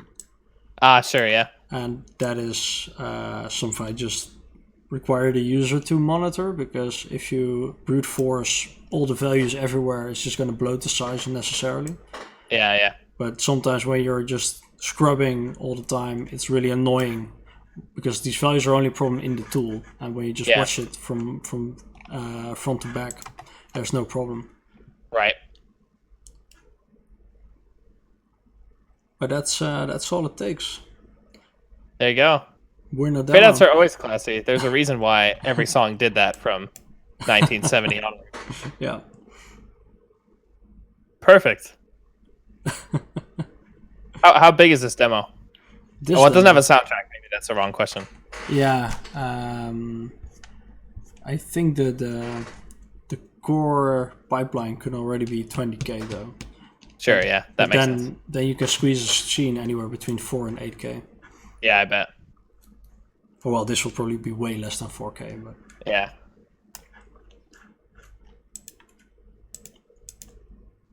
there you go, Yeah.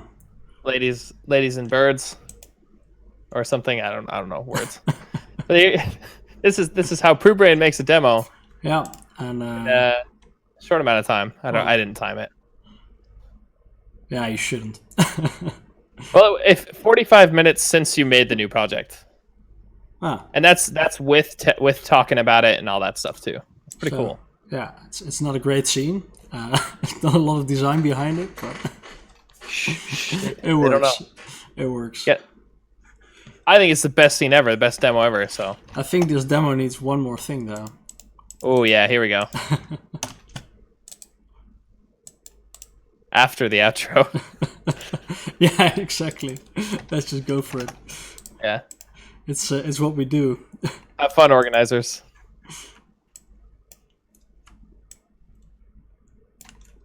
Okay.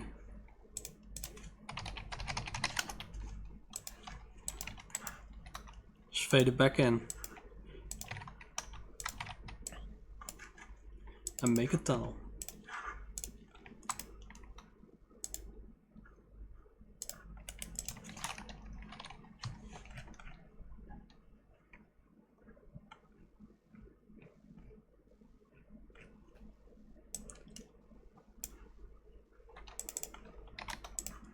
Mod polar. So this is going to be like a tunnel with some flat sides.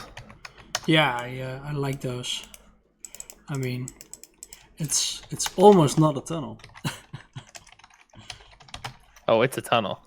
Yeah, you can. There used to be a tradition where whenever there was a tunnel, you had to drink the whole time. I do not have beer in reach, and it would probably not be safe because Yeah. while making the tunnel, yeah, that's the downside. it's a bit. I particularly remember a conspiracy intro from 2009 where they had a particularly long tunnel for that reason. Wow, that's abusing subcultures.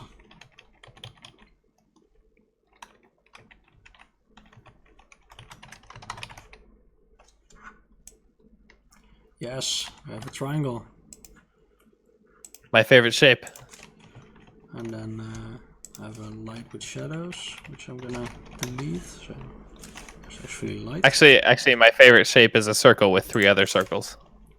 Yeah, but I think it just grows on you. The tunnel will be easier to make for sure. Yeah. I can do a triangle with 3 smaller triangles. Right. And then just call it Logic Chroma, with lots of chromatic aberration. And logic color correction. Logic color correction.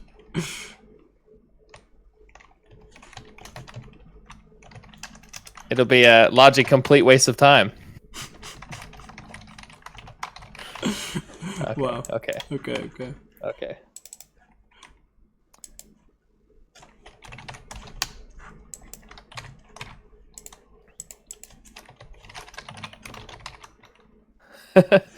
Worst Katrank says, watching Trevor use a computer always looks like it's played back at 2x speed.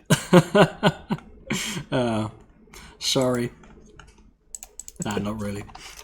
Crash course. Crash course. With the emphasis on crash. Yes. It hasn't crashed yet. Couple long compile times, that's about it. And that's not even your fault. Yeah, I don't think I have that many crashes. Famous last words, I know, but Right? It's yeah, I'm not consciously annoyed by it crashing all the time, as opposed to, well, a lot of other software I use. Yeah. This is not cool.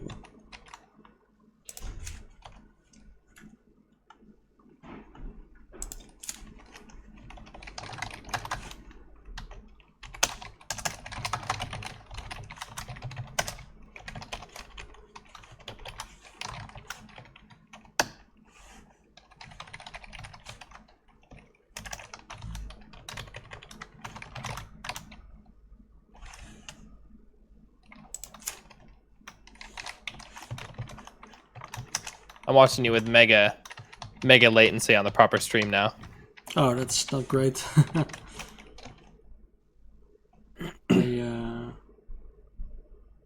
Yeah, it's Getting some. there's a big delay. At least I don't know how bad the frame rate is. Thoughts. No worries. Oh well. But the getting some per repetition distortion here. Yeah. I should actually look at some other project I've got lying around for this. Yeah, don't worry about the artifacts though. Yeah, it's just a hash function. I don't have sides of these blocks, so the distance field is just going to continue underneath the plane, which is not working very well. No worries. Oh well.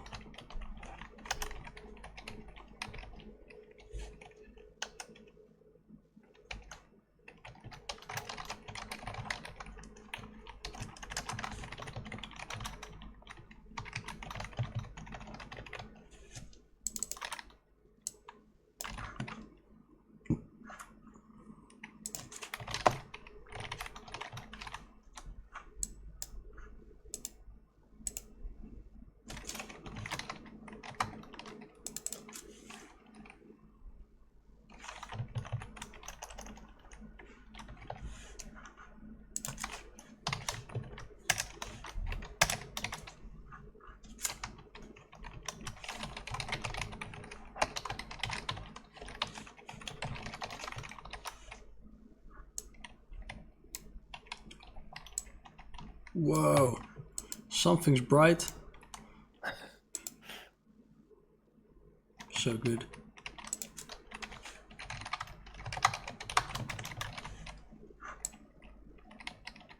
Nice. Ah, it's getting somewhere. Oh god, the Shader Showdown lacks a DJ. So if only true. there were a DJ Yeah. who even had experience at DJing for Shader Showdowns.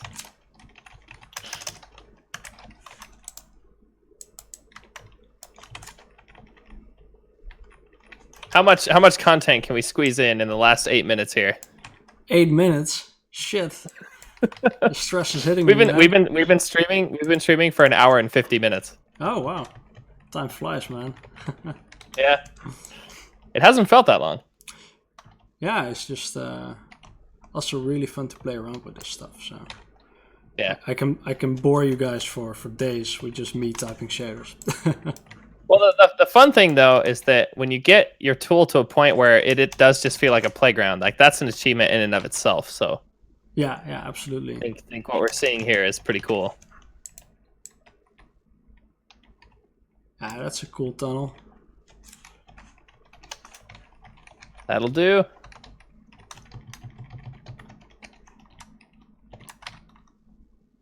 Whoa.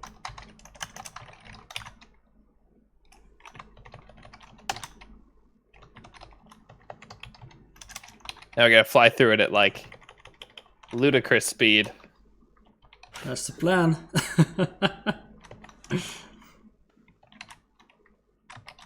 Oh. Okay.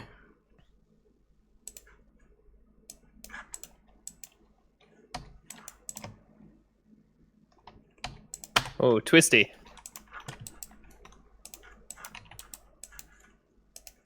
That's all you need. Yeah. Even more confusing. Nice.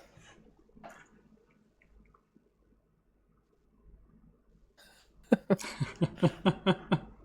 guys saw it here. You saw it first. Best demo ever.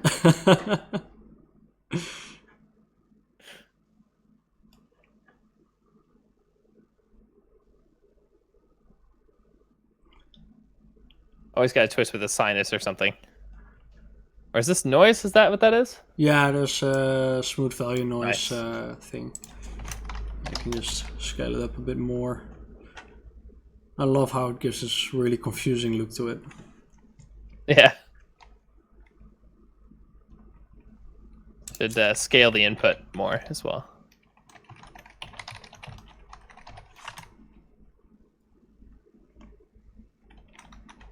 Twist it hard. Twist it good. Nice.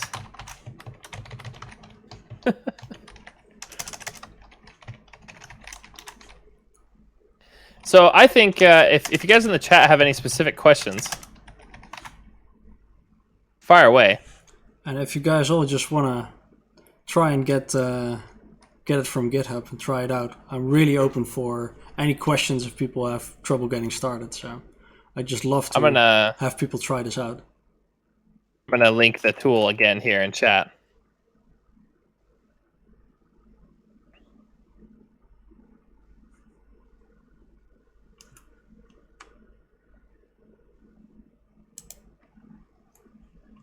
There it is. Poobrain coma, but mostly Poobrain 2018.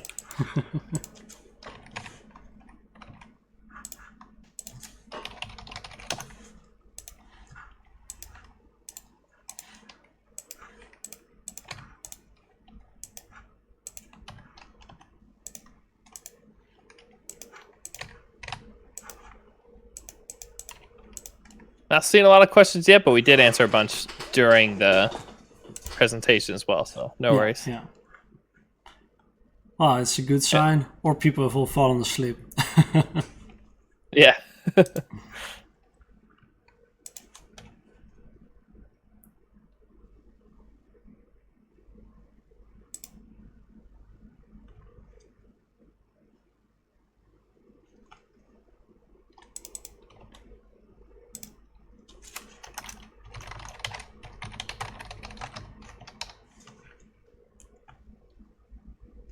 Anyway, I think if that's about it, and if you don't have anything else specifically that you want to show, Trevor, I think this would be a great time to.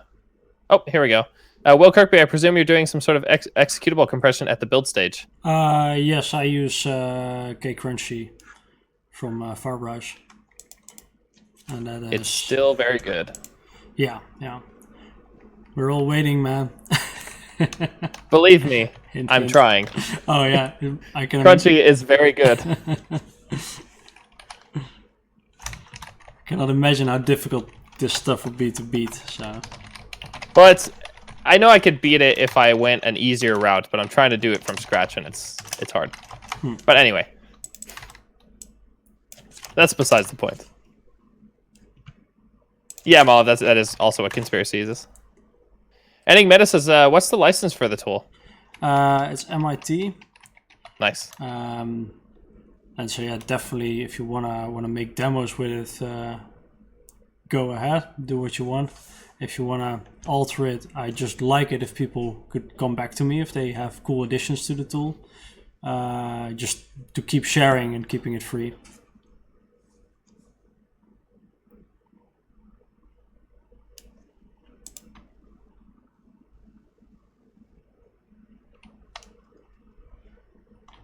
Cool. Well, I think with that, thanks again, Trevor, for coming on and doing this. I think this is really cool to show this kind of stuff, and I love seeing, the tools other people use, and especially, I've talked a lot with you at different parties about your tools. I think they're really cool. So it's really cool to show them off and see them actually work in context. Yeah, thanks for having me. This was really cool to do. So yeah, if I have another tool 1010 would do again. Yeah, if you. Even if you do next production you guys release, if you want to come on and do a breakdown stream or whatever, I'm also open to that because I think the really cool stuff that I think we could show off. Oh yeah, absolutely.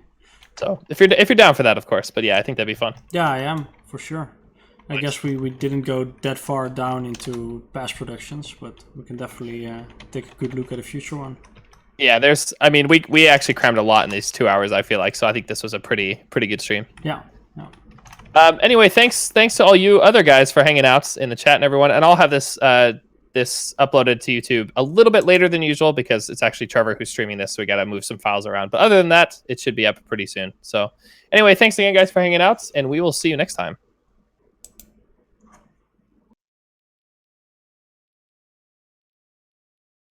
Are we done?